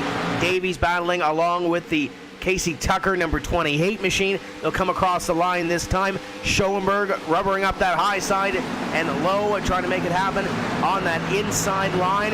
It's that final stint of this race, trying to get towards the front of the field and pick up as many positions as you can. Battles all around the field. I see Bobby Zielinski trying to set up that 78 at Chalner for a top 5 position, and Chris Overland's trying to pop the cork as well, trying to get into the top 5. Trying to crack that top 5 barrier. Overland's had a very good night in that very bright and fluorescent yellow 47 Ford, as he always pilots, and it's stuck a little bit there in the jeans, but has really kicked it into high gear. I think a beneficiary of a couple of drivers pitted before that yellow flag came out. Now the question is, what can you do with this opportunity that has presented itself to you? Does it make a move on Zielinski that time? Now he'll look up high. The 83 with a pretty good run off of the corner, but the 47 wants to get there, and he'll make it a fight for P5. Overland's got a good run. I think Bobby's likely not going to fight this too hard, with them two being teammates, but same time, you don't want to make it too easy, because you have Chris Shearburn who wants to pick up a spot as well as work down the back straightaway. But Bobby actually gets a big run off of corner number 2, and that might kind of seal his fate, because now if he lets that 47 car by, that 36 of Shearburn is going to be right there and waiting to pounce, and I'm not sure the 83 of Zielinski will be able to get back up in line. So as they come off corner number 4, I think they're going to just continue to hold station with one another and run side by side, so maybe working together a little bit, but the 83 of Zielinski not quite having the room to get up in line. The 47 gets clear. And now can Bobby find some way to squeak up at top? He just gets there, but Shearburn's going to fight back on the bottom, down the back straight and in towards corner number 3. So can that 36 car make something work down low? He's going to throw it in hard, maybe slide up in front of the 83. Not quite going to be able to get there. Bobby wheels it to the outside. It was a nice idea, though, for Shearburn to go low, and he did have to drive it in very aggressively that time into the corner. Didn't really give him any arc, so once that 83 of Bobby Zelensky got back to the gas, Shearburn really didn't have much of an option but to just tuck back in line. He could have probably came up, stepped in front of him, and thrown a block, but I'm not sure that the 83 would have really reciprocated that one. It might have just dumped him off into the inside wall. So it's going to be Overland 5, Zelensky 6, and Shearburn in 7. As we are single file from this battle all the way up to the front. Logan DeClampett has been good early in these runs. Nobody's ever denied that. Can he balance being fast now and being fast later on? The 46 pulling away from the 2, but he cannot eat away at that equipment with still 38 laps remaining. Keep a half eye on those guys that were trapped a lap down on that green flag sequence before the caution flag flew. Looks like Pipgrass battling side by side with Keegan Leahy. They haven't really been able to make a whole lot of ground yet, guys. That's the battle for position number 20. Just a couple of positions in front. Zach Novak is up to 18th. Gerald Tien is up to position number 17. So keep an eye on these guys. Tires are obviously a couple laps older than those that came down on pit road on the caution flag, but some very quick race cars back here, and they're running out of a little bit of time and a little bit of real estate to get back up towards the front of the field. Currently running out of time. We go back to the discussion that we had nice and early on in this race, Randy, the fact that this is the longest race on this 2018 NASCAR PEAK Antifreeze iRacing Series calendar. It is 300 miles and 200 laps. Yes, that is the longest race of the year. But in reality, by the time you've raced 167 laps, what's an extra 33 as we race to 200 tonight? Well, right now, Logan DeClampett, any other week at an intermediate racetrack, would be coming to 3 laps to go. So if he leads this race at lap 167 and then doesn't end up getting the win tonight, well, that'll answer our question from earlier on in the evening on whether or not that's a big deal or not. And on top of that, the 24 Keegan Leahy, if this race had ended pretty much right now, he'd be finishing 21st, 22nd, somewhere in that realm. Right now, he runs 20th, so he gets an extra about 35 laps or so to get his way forward to the 47 of Overland's round. Chris Overland from up front is put on the back straightaway, and a yellow with 35 laps to go from Charlotte Motor Speedway. That was off his teammate. Yeah, well, very reminiscent of what we saw in that first yellow of the night. Just one car that ends up going around. He and Zelensky were tight, and you can see the end of it there. I find it hard-pressed to say that 83 machine, Tim, as Zelensky came up the racetrack at all. I think that Zelensky, you watch his space into the white line, I think he was doing a very good job of holding his line, and it was, I mean, you want to talk about the slightest bits of contact, but when you get the 47 loose in that position right there, the nudge, you don't even see the 83 necessarily come up the track into him. They just graze each other, but it upsets the balance in the 43. He doesn't have enough time to get that car rotating left again, and he'll bounce off of the outside wall and spin for a yellow. Never want to see those team cars getting together. Man, what does Chris Overland have to do to buy a break to get a top 5 finish? I know he's come close a couple of times and has had some great runs so far through the 6 races that we've had, and now 7 in this 2018 season. But man, oh man, it's been an up and down year for that 47 double clutch team as the field is coming on to pit road. So we talked earlier about those guys that got the wave around that had to stay out on that caution flag.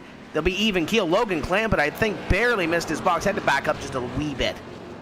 Logan Clampett has been so good all night. He did have to back into his stall. Is that going to be the one and only mistake that maybe cost you the race win? He came in as your race leader. Everybody's going to want 4 tires. No, maybe not. Clampett's going to sit in the box, and he's going to get absolutely ambushed on pit road exit. Everybody beats Logan Clampett off of pit road. Bobby Zelensky was the first car that you saw as he went, it looked like, for a complete set of service. Came down, got all those tires changed. Christian Challoner also was in the box. Looked like he as well went with 4 tires, but it was a 17-second stop for Clampett, which is slow under any circumstance, Randy, but also you have to account those 2 or 3 seconds that he spent getting into the box, and after taking over second and then taking over the race lead from how good he was on pit road, that's what he'll throw it away with inside of 30 to go. And watching all those cars drive by Logan on pit road is like Logan Clampett versus the world, and the world definitely won. As he's going to be very, very deep down in your field. I think somewhere around 12th, 13th once it all cycles out, and that's not where you want to be at this stage of the race. Think about what happened to the 24 Keegan Leahy back in the depths of the field and unable to really sprint his way up the field. So that might be a race ender for Logan. That's 2 races in a row. He's been one of the quickest cars, potentially in a position to win. And well, last time out, it was a bad strategy call that ended up not panning out for him. This time, it's failure to execute on pit road, and you have to be picture perfect both in terms of strategy and on pit road to win in these races.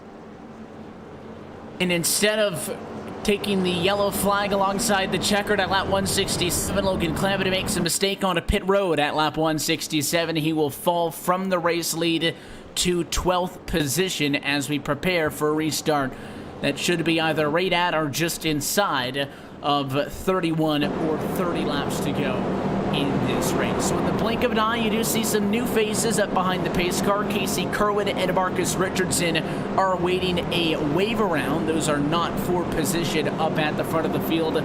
Bobby Zelensky has taken over the race lead in this one. But how about Christian Challenger, Tim? The 78 machine who led the first 12 laps of this one was then passed up by the driver who started second in this race, Keegan Leahy, who has had his own struggles, fallen to 21st. Challenger really then had a couple of bad restarts, almost fell out of the top 10, and he'll be back on the front row late in this race. But you've also got Ray Alfala in row at number 2. We've seen Nicholas Shelton have such a great run in some of these races. He's going to line up in position number 3. Jimmy Mullis has been back in the middle of the pack, and now he's back up at the front. We mentioned Colton Davis and Ryan Lowe a few moments ago that we hadn't talked about all night long. They're up in the top 10. Brian Schoenberg is still up there in the top 10. Brad Davies is there. There's a lot of drivers that could make a pounce, and, well, by the way, if something happens up in front, somebody makes a mistake, you could gain a couple more spots here, especially when everybody is so tucked up tight on the restart as they come down the back straightaway. We're getting ready for green.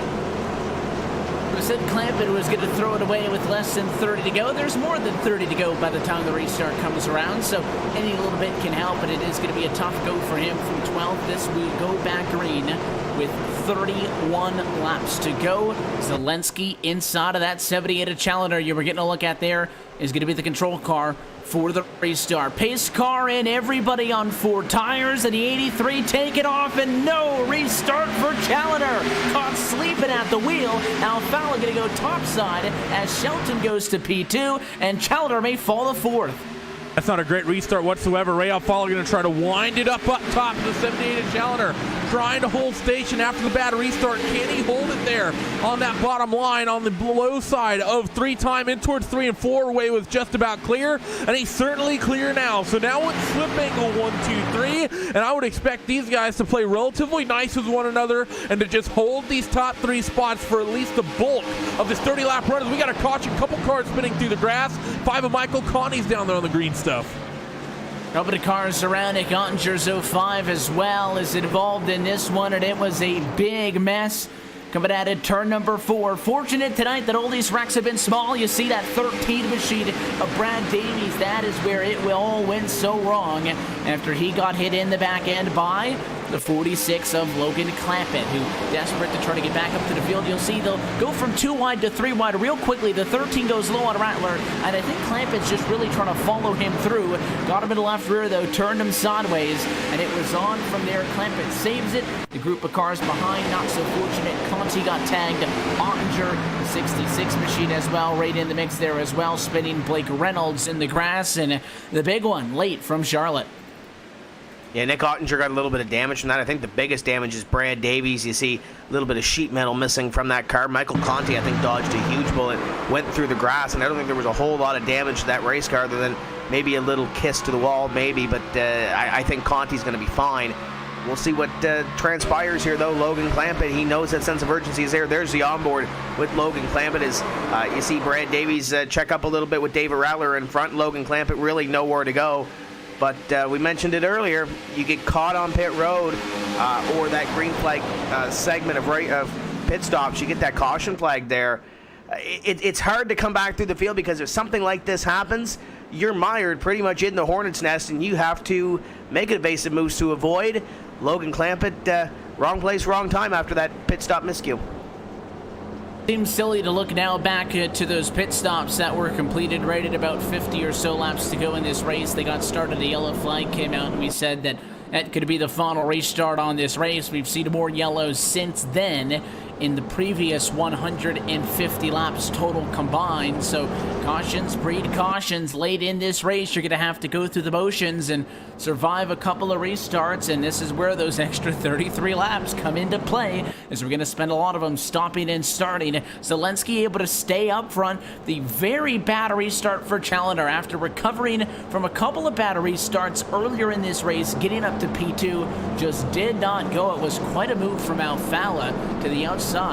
Challenger will end up 4th. Alfala jumps to 3rd. Shelton also goes +1 to 2nd. Zelensky will still lead this race. So a little bit of shuffling up on the front couple of rows, but that wreck happened just outside of those top 10 positions, so really nobody top 10 at the time was affected. We didn't lose too many of our race leaders, just a couple of people, late in the going, getting into some trouble, and now it's just, waiting to see what are we going to get through these last 20 some odd laps of racing. I think it's going to be 25 to go, 26 to go when we eventually get the green flag.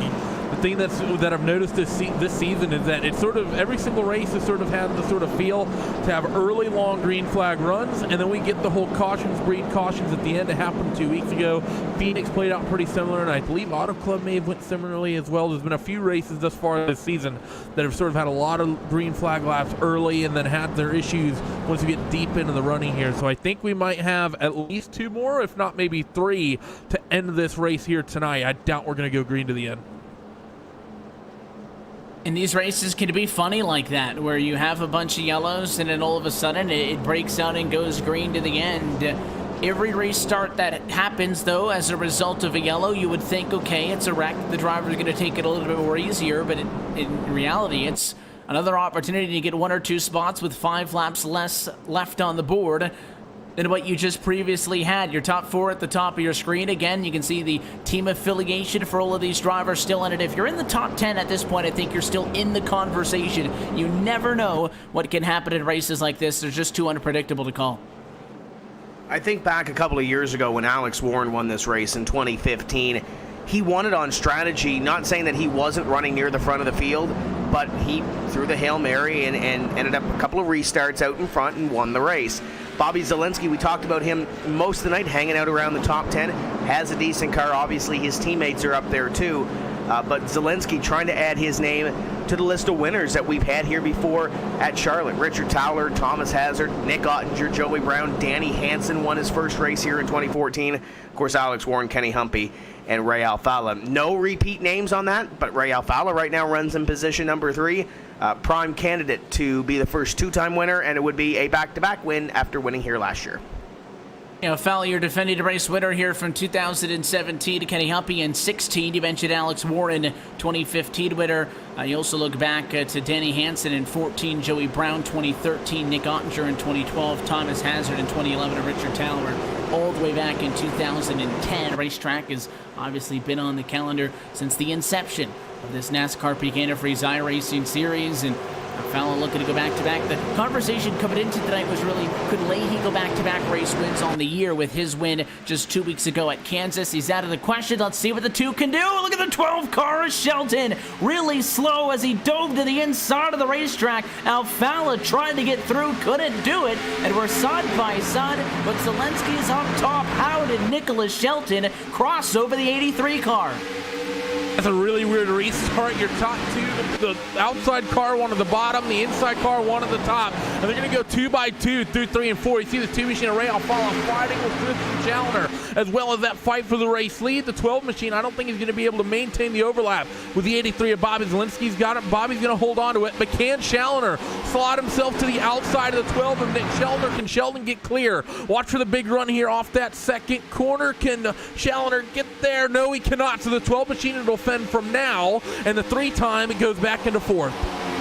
And The 83 was able to successfully use the outside to make the move. And look at the 12 of Shelton. Big run this time into turn number 4. Wants to go low. The 83 protects. Shelton's going to go up top. Can he get a nose there to turns 1 and 2? Yes, he can. And he will go side by side for the race lead. Here he comes. Nicholas Shelton going to put it to Bobby Zelensky down the back straightaway. 22 laps, should say, left to go in this race. But it's the 12 of Shelton up top who wants to take it away. And at a turn 4, he'll get a good run. And Nicholas Shelton to the race lead. What a move.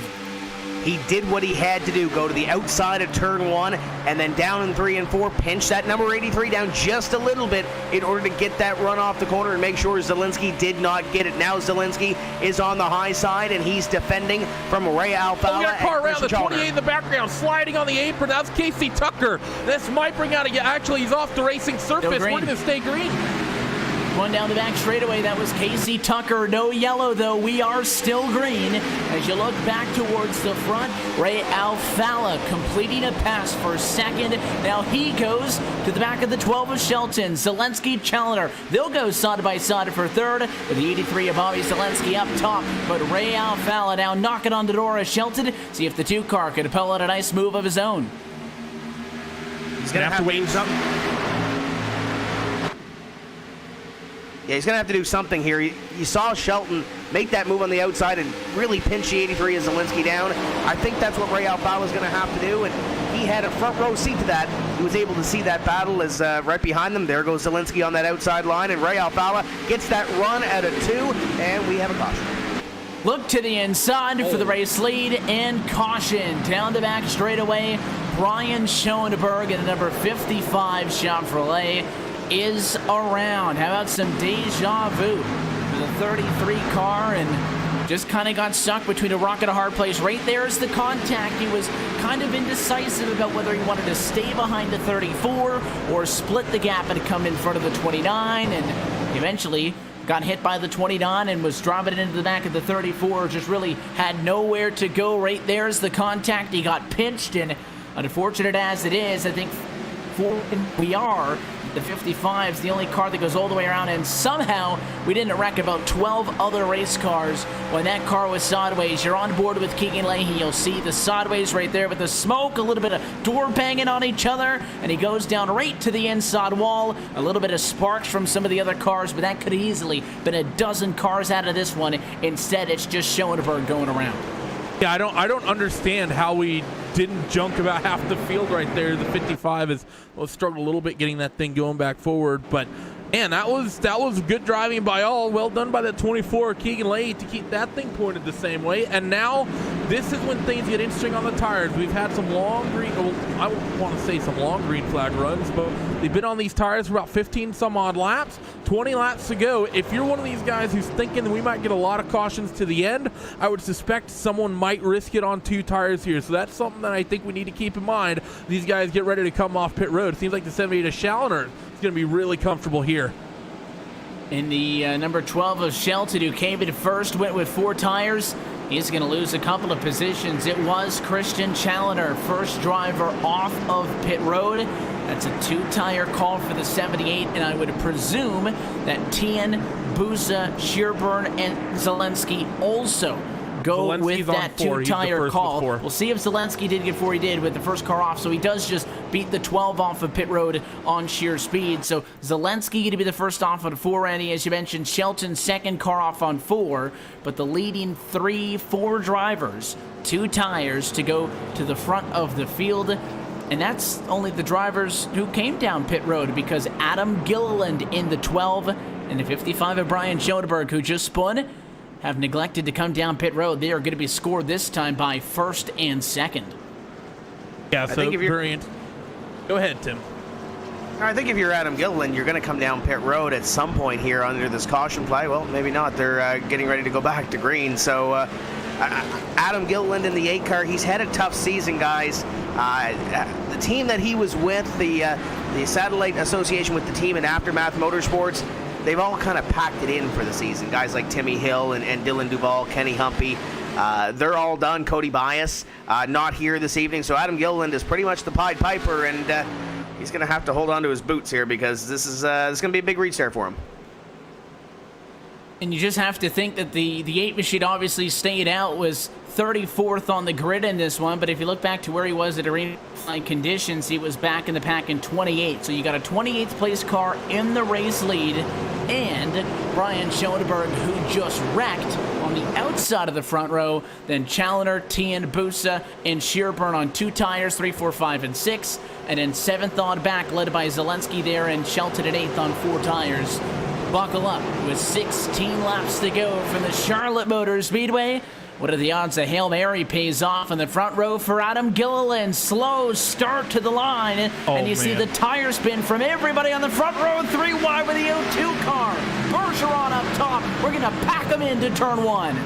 7 cars involved, the 57, the 29, big contact, big junk here. I'm hoping the 55 of Schoenberg's going to be labeled as the leader, and I hope that 8 of Adam Gilliland gets it off the racetrack because, man, he had no speed whatsoever. I don't think that's just wheel spin. I think he's got engine damage because that car had absolutely no get up to it whatsoever.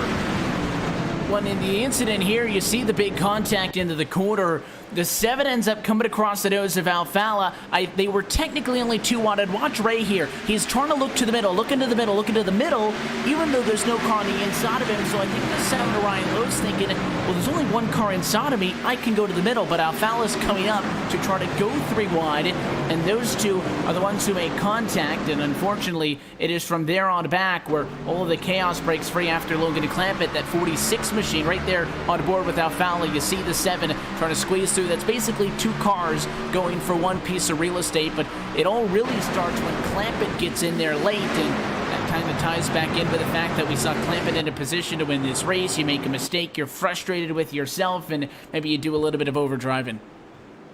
Should mention as well that prior to that caution flag, every one of the 34 cars that we started with was on the racetrack and on the lead lap. That's done. That's not going to happen. Brandon Pipgrass went over, and Michael Conti's got some damage. There's going to be some attrition from this one. So what looked like we were going to have everybody possibly finish this race and on the lead lap, that's not going to happen. And Adam Gilliland, I'm sure he feels, well, he's the control cart comes down and controls a restart, just everybody else behind him. It's a tough go if you're Adam Gilliland, but I'm sure he didn't want to be that guy that stacked up the field either. So it's 6 and 1, half a dozen the other. Well, and we stacked it up front, but the wreck didn't happen up front. It was guys in the middle of the pack, so I don't really think that yellow is a product of Gilliland leading. Of course, it was a slow restart, and everybody obviously stacks up on one another, but I think that was just a combination of circumstances. And I will say, Randy, it has been a little bit since I've seen somebody wreck as hard as Brandon Pipgrass did there. Ended up on his lid, almost ended up in the infield because he slid back up the banking in that wild wreck. 2nd big carnage we've seen on the evening. And it is kind of miraculous when you think about this race that we still had every single car who started this race not only running after 180 or so laps, but running on the lead lap. So all things considered, it's been a fantastic race in that regards. That being said, I think we've got a couple of them headed to the garage. Yeah, we've had more than a few, but I still think that number 8 needs to take a trip down there, to be honest. I see things a little differently than you and Tim, because I don't think there's any way that Adam Gilliland wins this race unless he just gets a train of cautions to the end. I think that car is so destroyed and so far off pace that if we get half a lap, I think the 78, the 3, any of those guys behind him is just basically going to breeze on by. I think it would show better sportsmanship for that 8 car of Adam Gilliland just come down on pit road instead of hoping or trying to stack up the field behind.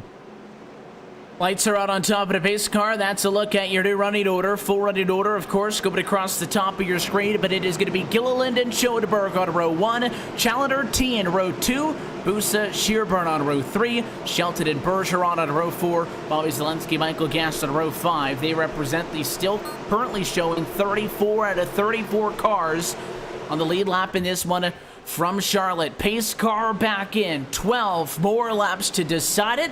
And the 8 and the 55 still looking to steal it from the front row. American Ethanol green flag. Here comes Yarrow Tien. 3 wide on the outside. He wants to go for the race lead. He's got it.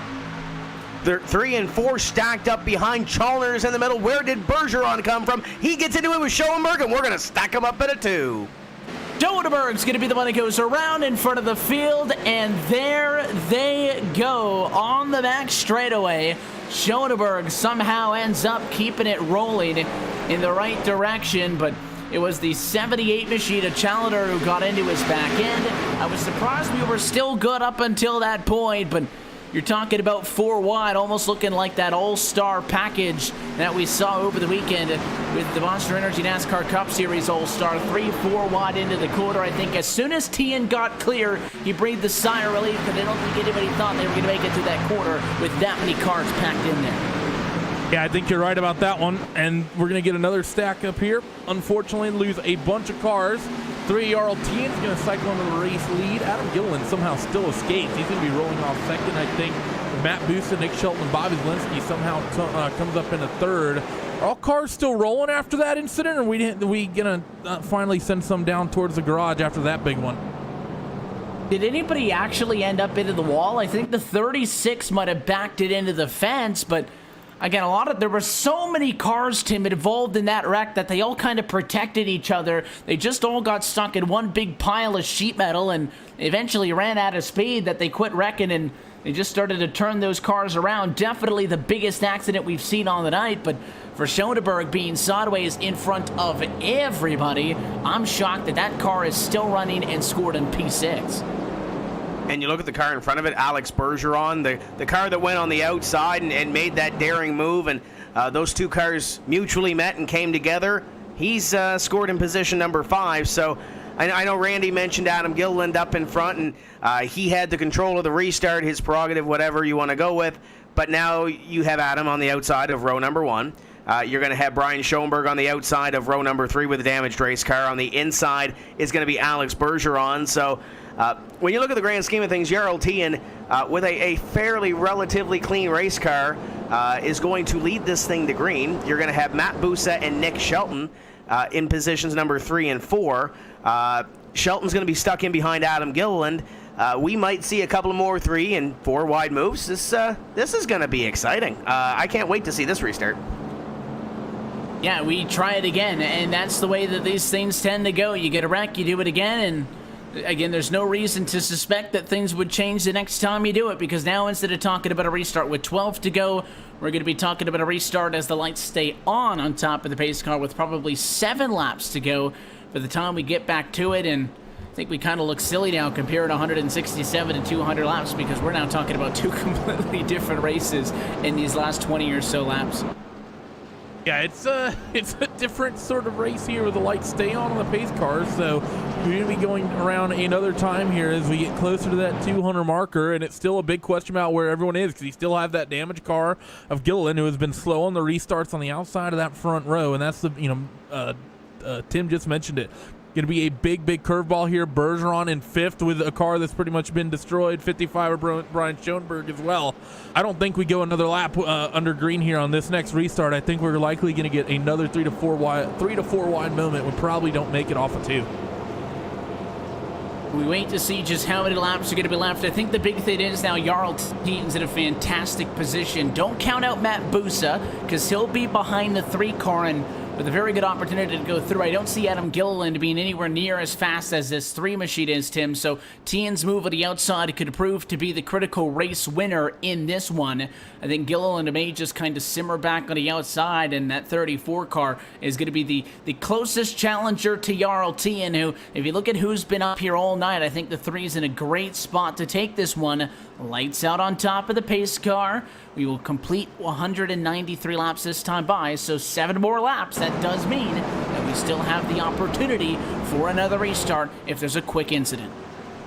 If Adam does have some engine damage or some damage we're not aware of and slows up that outside line, that's great. If Jarl goes early, unlike Adam has in the last couple of restarts, it'll let Jarl get the jump. But keep in mind, Adam is also on old tires, so if he does decide to go a little early or try to hang with Jarl on this restart, it could play back on those tires.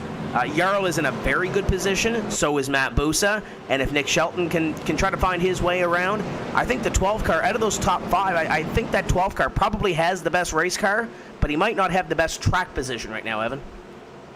Yeah, we'll see if the track position is going to be the thing that ends up being the deal breaker in this one as the pace car comes down and in. Got the bounce again. Let's go for it. Jarl T and the number 3 Chevrolet up in the conversation tonight, but he's in his best position right now to go for the race win from Charlotte Motor Speedway. 7 laps to go, and there he goes. Gilliland standing still as Shelton tries to go high. It'll be a side-by-side fight for second. Boost going to go down low now. 3 wide for P2, and he throws a block.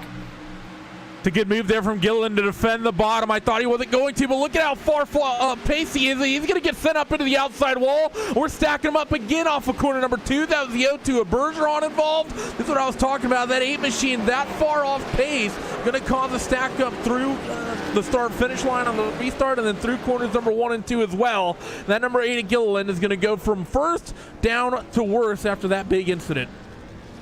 When you talk about, obviously, you're staying out, you have either, obviously, the disadvantage on tires, the speed, you're talking about cars with damage, possible engine issues with the 8, Tim, and it looked like that might have been the case because the 8 wasn't just loose or struggling for grip. That car had no speed at all, and, I mean, it's definitely the 2 car who doesn't lift for him. Alex Bergeron really didn't make an attempt to not hit him. But I think that all of that could be avoided if you're the 8 car. Yeah, you're going to be very tight into the corner going 3 wide, but I think if Adam Gilliland doesn't throw the block there on the 34 car and nearly wreck them there, that he doesn't wreck the field about 10 to 15 seconds later. I think when you look at that replay, Alex Bergeron definitely gets into him and definitely drives him up the racetrack. But let's play devil's advocate, too. If Alex Bergeron does not get into Adam Gilliland and he lets off the throttle, there's 3 or 4 other cars that are probably going to run him over. So it's a hard decision to say whether you're right or whether you're wrong.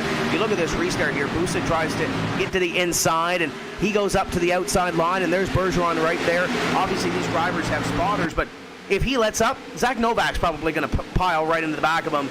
Obviously, Novak gets taken up in this too, but if you're Bergeron, you let up, you get run into from behind. You don't let up, you get into Adam, and that's what happens. So I don't think there's a right call or a wrong call on that one. Obviously, Adam was doing what he had to do to try to get himself a good finish, and it didn't pan out. And oh, by the way, Alex Bergeron, I think, gets away with it here. He's going to restart in position number 4.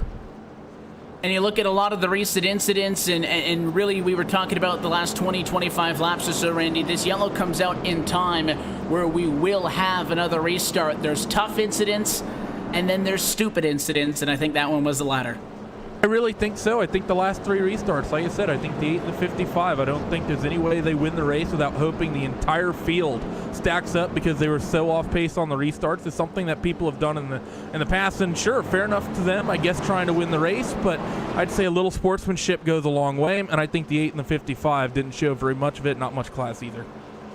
I'll agree with you on that one. You definitely have to take an opportunity to win these races, and for Schoenberg at a 55, he was involved in an accident and did his best to get out of the way. And again, when the cars are 15 to 20 miles an hour faster than you, Tim, it is difficult being Adam Gilliland to get out of the way. You can't just move over when they're trying to pass you high and pass you low, but I think that you have to have a little bit more foresight.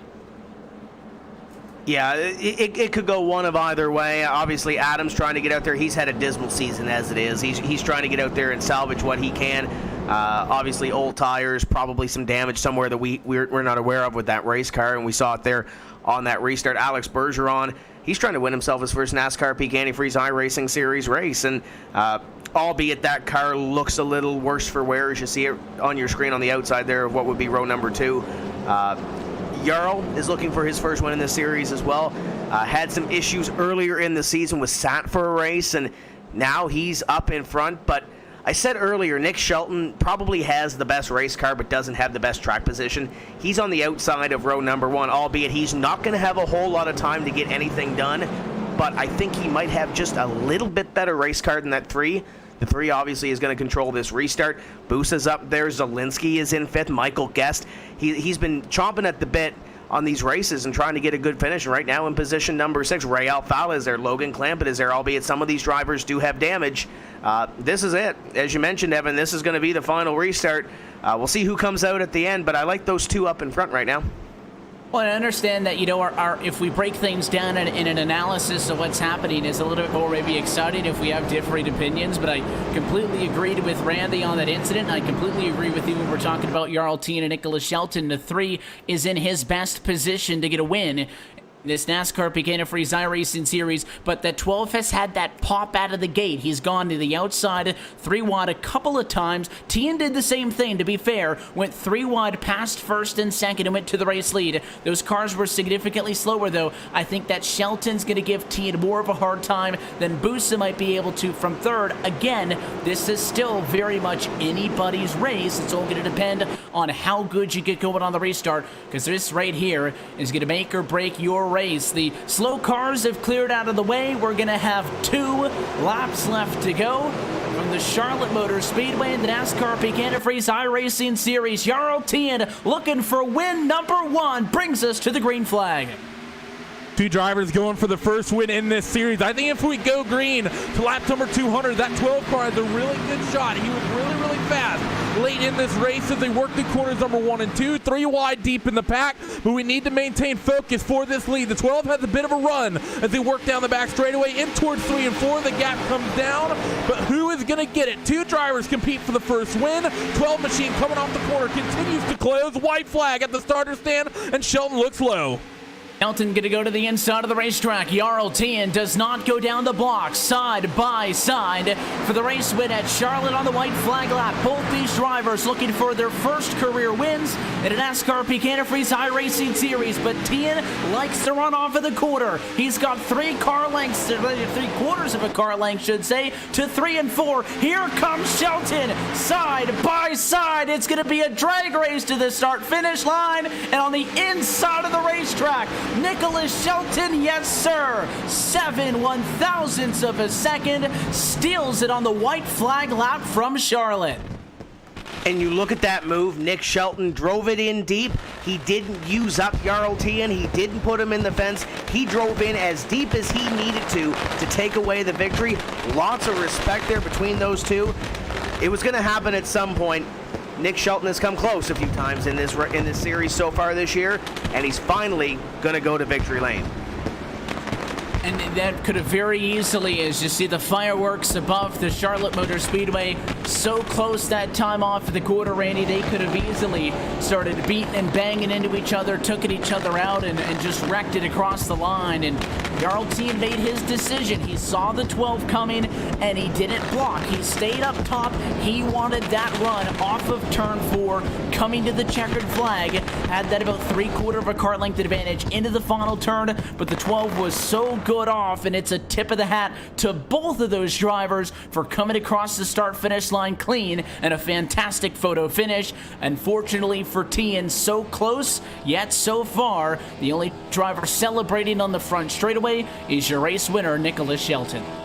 You have to feel for him because he's been so close to so many of the races thus far this season. You saw him close at Vegas. You also saw him close last week. So that 12 car to finally get it done, and to get it done like that, that's fireworks for him from Slip Angle Motorsports. What a run, 7/1000ths of a second. A lot of class shown by both Jarl and Nicholas on that restart. And it was fantastically done by Nicholas because he sort of, we talked about it today, people making moves up top, trying to pinch that car that they're making moves on down to the bottom side of the racetrack. Nicholas did it the other way around. He sort of pinched Jarl up the racetrack, did that to get himself a good run. And I think that little move into turn 3 where he just kept it a little bit wide on entry is just what won Shelton this race. And the road to that final 2-lap to go shootout was a little bit rough, but how about the payoff? One of the closest finishes you will ever see in this NASCAR PEAK Antifreeze iRacing series. Let's take a look top to bottom at your full race results tonight for round number 7 of the 2018 campaign. It is Slip Angle Motorsports' Nicholas Shelton with his first career trip to victory lane at iRacing's top sim racing level, and we will chat with him and the rest of your top finishers post-race in this one. Jarl Tien misses it by officially what's going to show us 8/1000ths of a second as he comes home in second. Matt Busa, Bobby Zelensky, Michael Guest, 3rd, 4th, and 5th. They will all be down with us momentarily when we get set to go for the RaceSpot TV post-race show in just a little bit. Logan Clampett does his best to recover from a late mistake on a pit road. He ends up in 6th spot. Alex Bergeron with a P7. David Rattler is 8th. Philip Diaz 9th, and Corey Vincent rounds out your top 10.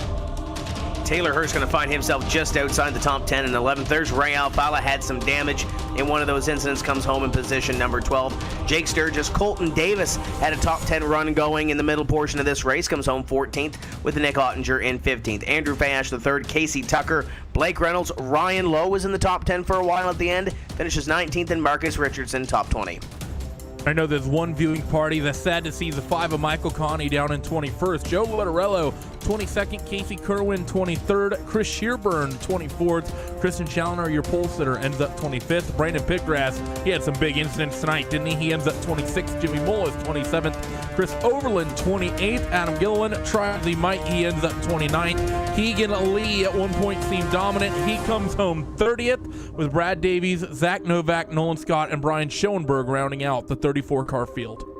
Look top to bottom at your RaceSpot TV full race results. We step aside, and when we come back to the Charlotte Motor Speedway, we'll go trackside and talk with your top finishers. Nicholas Shelton is a winner in a NASCAR Peak Antifreeze iRacing Series. We talk to him next.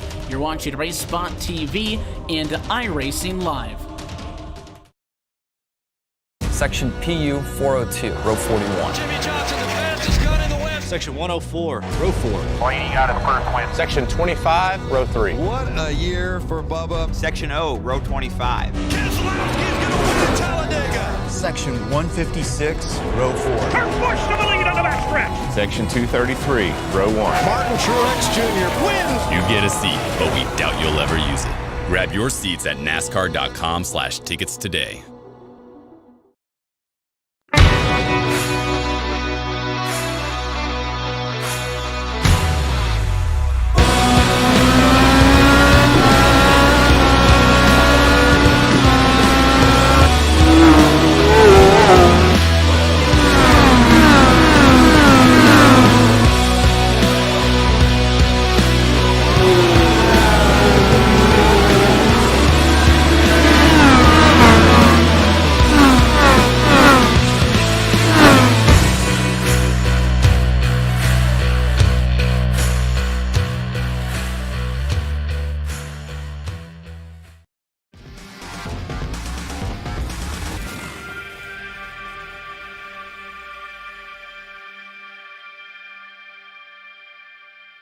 Hi, I'm Michael Conti, driver of the number 5 4Front Chevy, and you're watching iRacing Live.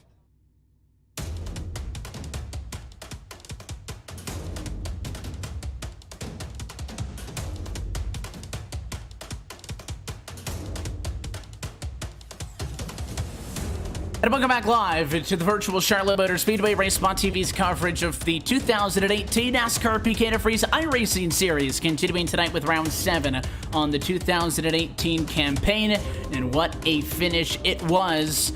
Exciting to the end, and a lot of torn up cars that I'm sure we'll get about and talk to in just a little bit, but that's a look again at your top 10 finishers from this one. Happy that you're sticking around. Welcome into the RaceSpot TV post-race show. Evan Pasoko alongside still Tim Terry, Randy Chen at the top, and we will talk with your top finishers. And first on that list is Mr. Nicholas Shelton, the driver of the number 12 Chevrolet, getting his first career win in the NASCAR Peak Antifreeze iRacing Series. And we go down trackside and get a word with the driver of that number 12 machine. Nicholas, congratulations on breaking through and getting that win here tonight, that 12-car competitive all night long. I'm sure, though, at about lap 150 or so, based on that point, we had maybe 2 or 3 yellows that you wouldn't have necessarily said that this is how you would have gotten the win, but I knew that you guys had to have thought you were going to be in it. First and foremost, though, 2 lap to go restart, you choose the inside, and you make it stick. Tell us about it. That restart was crazy because I thought that those guys, they were faster on the short run, and I thought I would just run second, but I went through turn 3 and 4 after the restart, and I got a big run on them out of nowhere. So I was just sending it in the corner, hoping it would stick. And turn 3, it didn't stick, but yet he messed up with me or something. I don't know how I got the run off 4. But that was a crazy finish, and I don't know. Really don't know what's happened yet, so.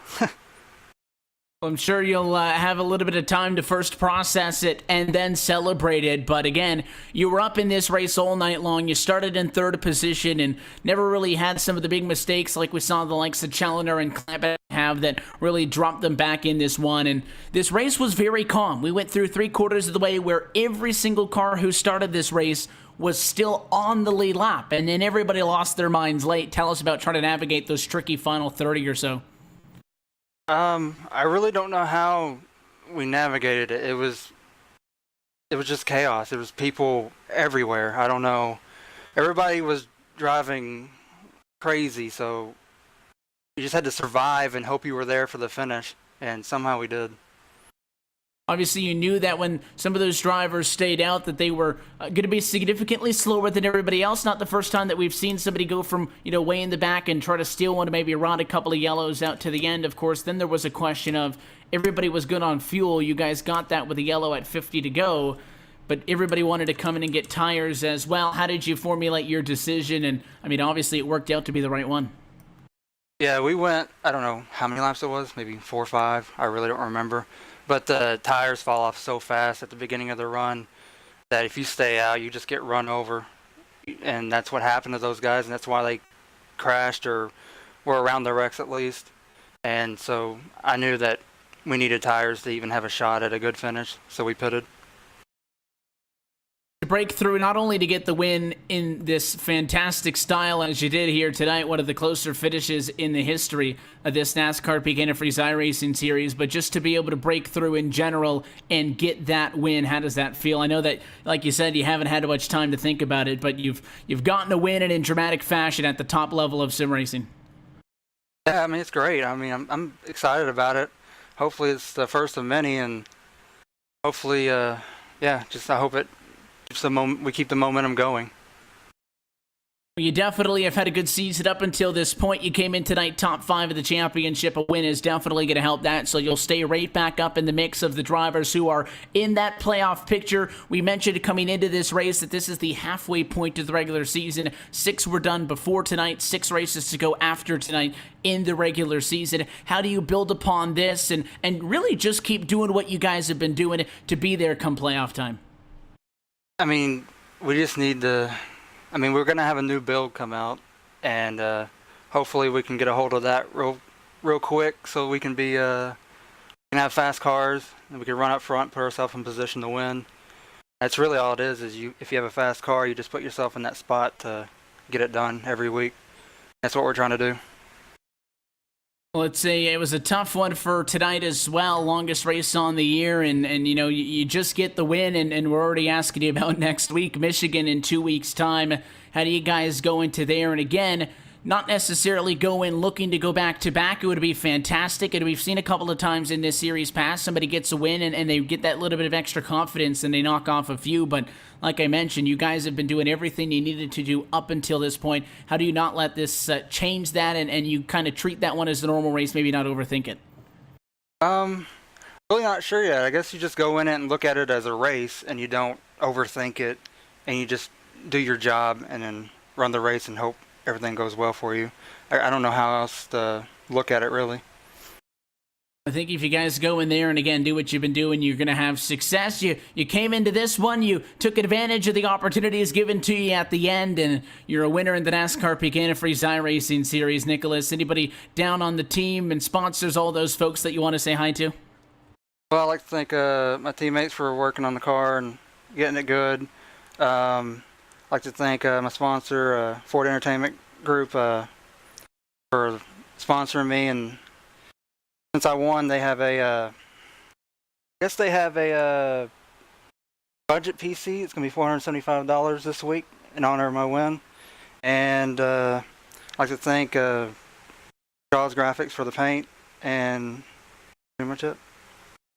The race winner from the Charlotte Motor Speedway, Nicholas, we appreciate your time giving us here. So, again, congratulations on the win on behalf of everybody here at RaceSpot TV, and best of luck to you and the rest of the guys for the rest of the year. Fingers crossed for your sake that, like you mentioned, this kind of kickstart something for you, and we'll see plenty of that 12 car, I'm sure, going forward. We'll catch you at Michigan.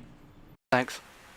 Race winner from the Charlotte Motor Speedway, first-time winner in the NASCAR Peak Antifreeze iRacing Series, Nicholas Shelton, by 7 1/1000ths of a second, is your race winner tonight. On the flip side of that coin, Tim Terry, Jarl Tito, so close to his first trip to victory lane. Your trackside with tonight's second-place finisher.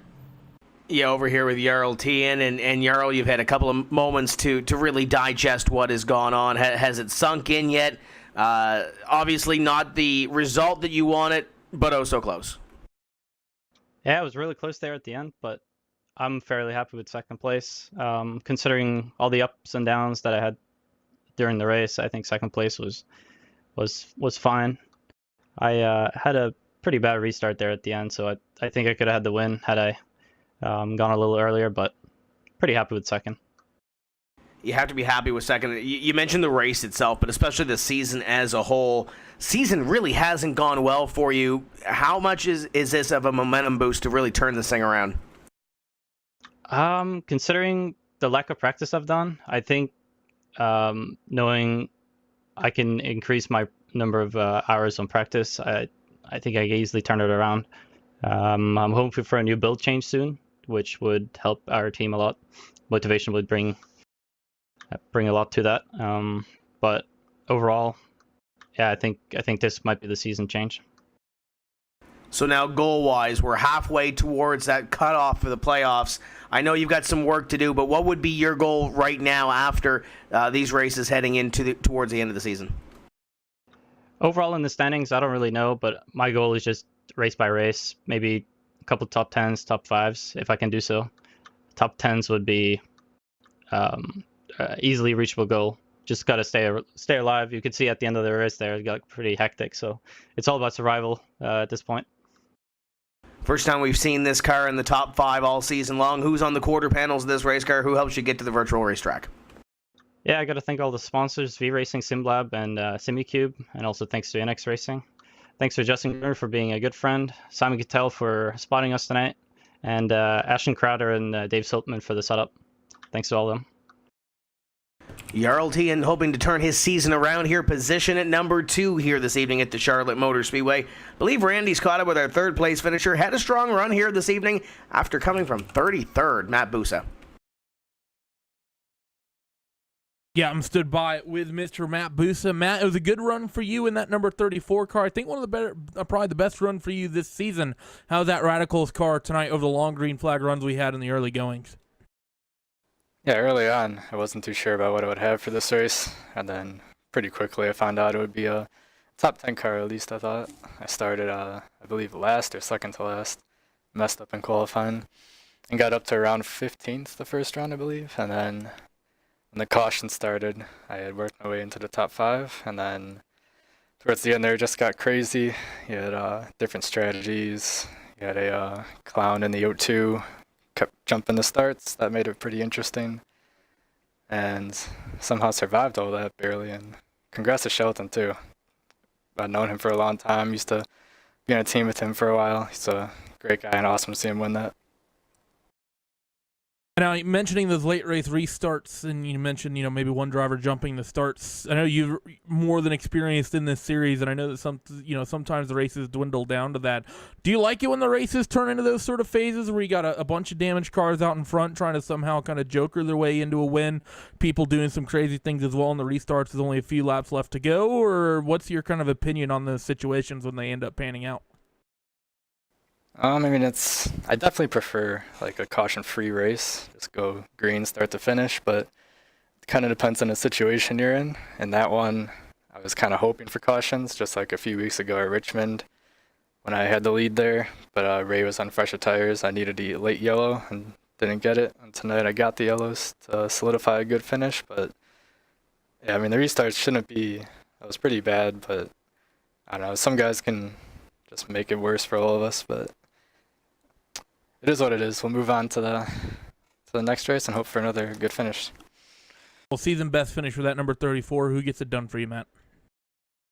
I'd like to thank Radicals Online and our partners over there. We got Six Sideways, Joel Real Timing, Crentfield Simulation, and Arma Centrum. And a shout out to Team Conti on all the work we do on the setups with me and Gale Force Racing, Nick Ottinger, Brandon Hastings, Brian Schoenberg.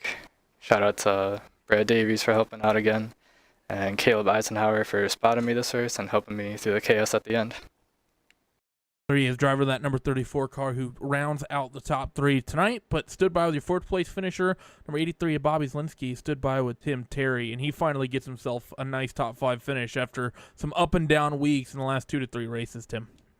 Yeah, Bobby Zielinski coming home with position number 4. And Bobby, that was a wild finish to say the least. What did you see out of your windshield in those last couple of restarts?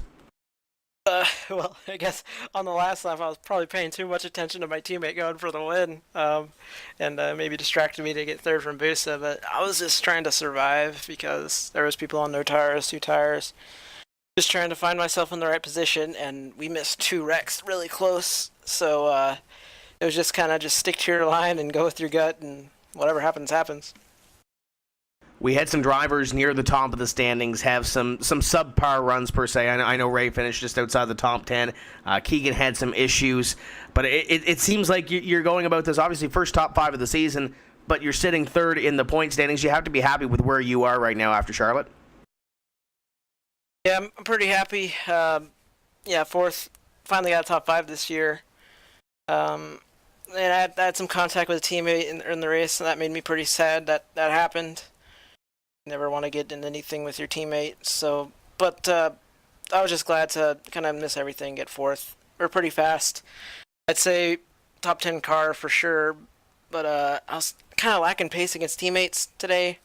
I was just all week I was kind of struggling with kind of the tight center. But in terms of the season, yeah, it's been a rough season, but we've kind of persevered and just scraped every point we could out of the races we had trouble in.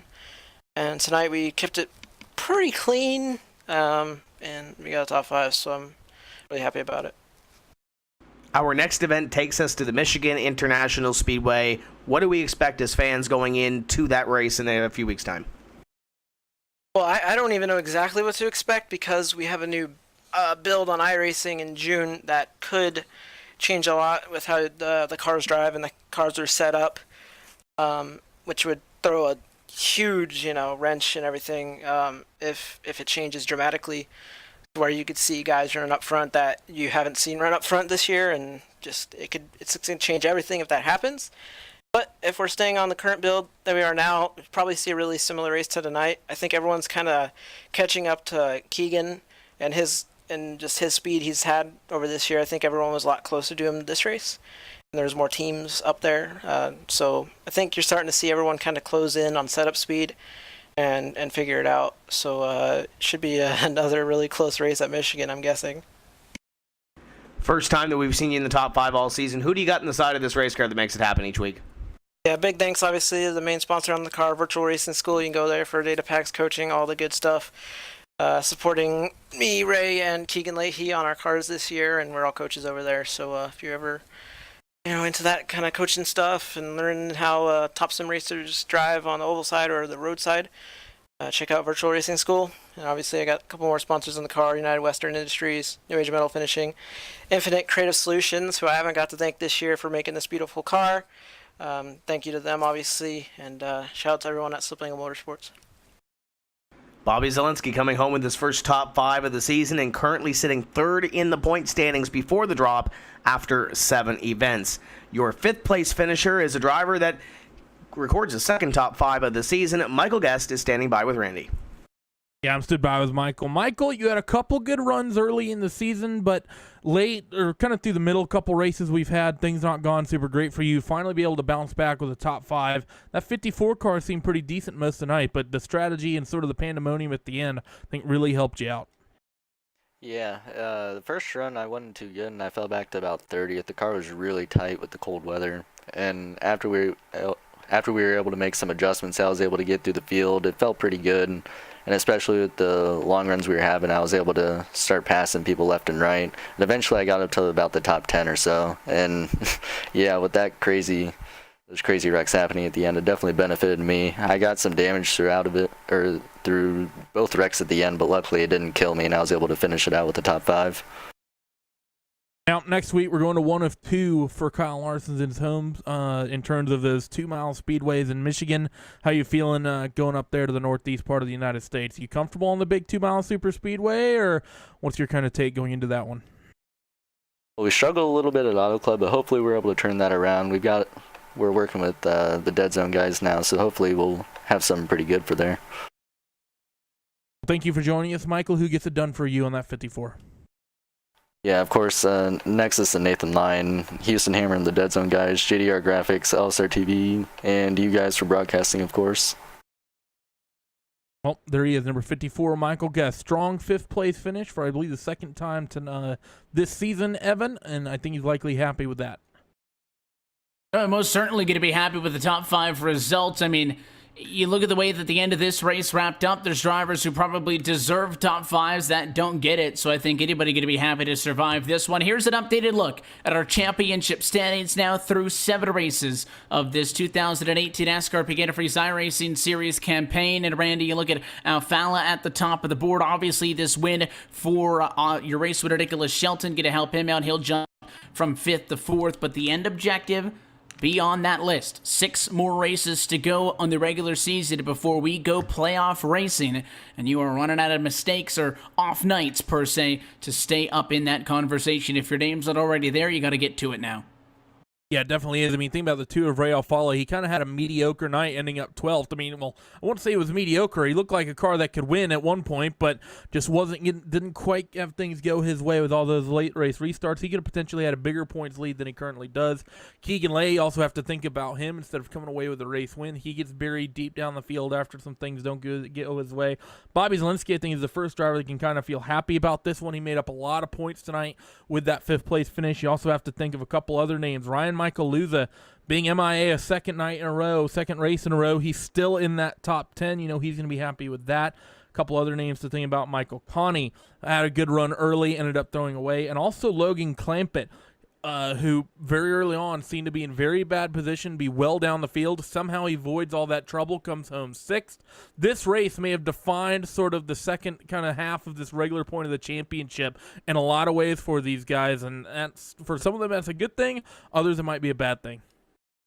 And there's some exciting races coming up. The Lone Road course on the season is not all that far away. But before we get there, Tim, 2 weeks' time, we head to another racetrack, much like Charlotte, that has very much become a staple point on this calendar as we head to Michigan International Speedway, sister track to what we saw earlier in the year in Fontana.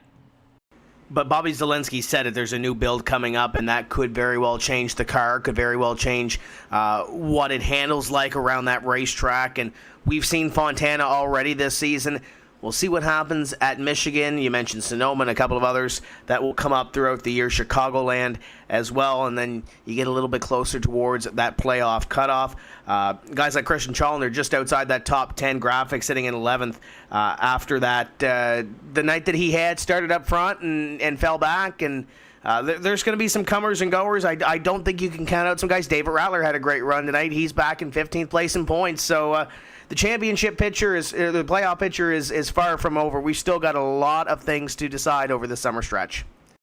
We look forward for you to be with us over the course of that entire summer stretch as we get closer to a chase for the championship in this 2018 NASCAR Peak Antifreeze iRacing Series. All of that being said, that does it for us here tonight from Charlotte as round number 7 falls into our rearview mirror. Want to say thanks to everybody who makes these Tuesday night broadcasts possible at RaceSpot TV and iRacing Live. East Ballo for the camera angles, Simon Grossman, Kevin Papey, their team for the broadcast CG. Graphics are by Andy Werner, Will Vincent, Hugo Louise, Drew Adamson, Cisco Scaramuza, and everybody else behind the scenes at RaceSpot TV and iRacing for making this possible. And of course, on behalf of your broadcast team tonight, for myself, Evan Pasoko, Tim Terry, Randy Cheneth, and our director, Hugo Louise, we want to thank you for tuning in and congratulate Nicholas Shelton, winner from Charlotte, in a first career win for him in this series. Next Tuesday, we're off, but as always, we will return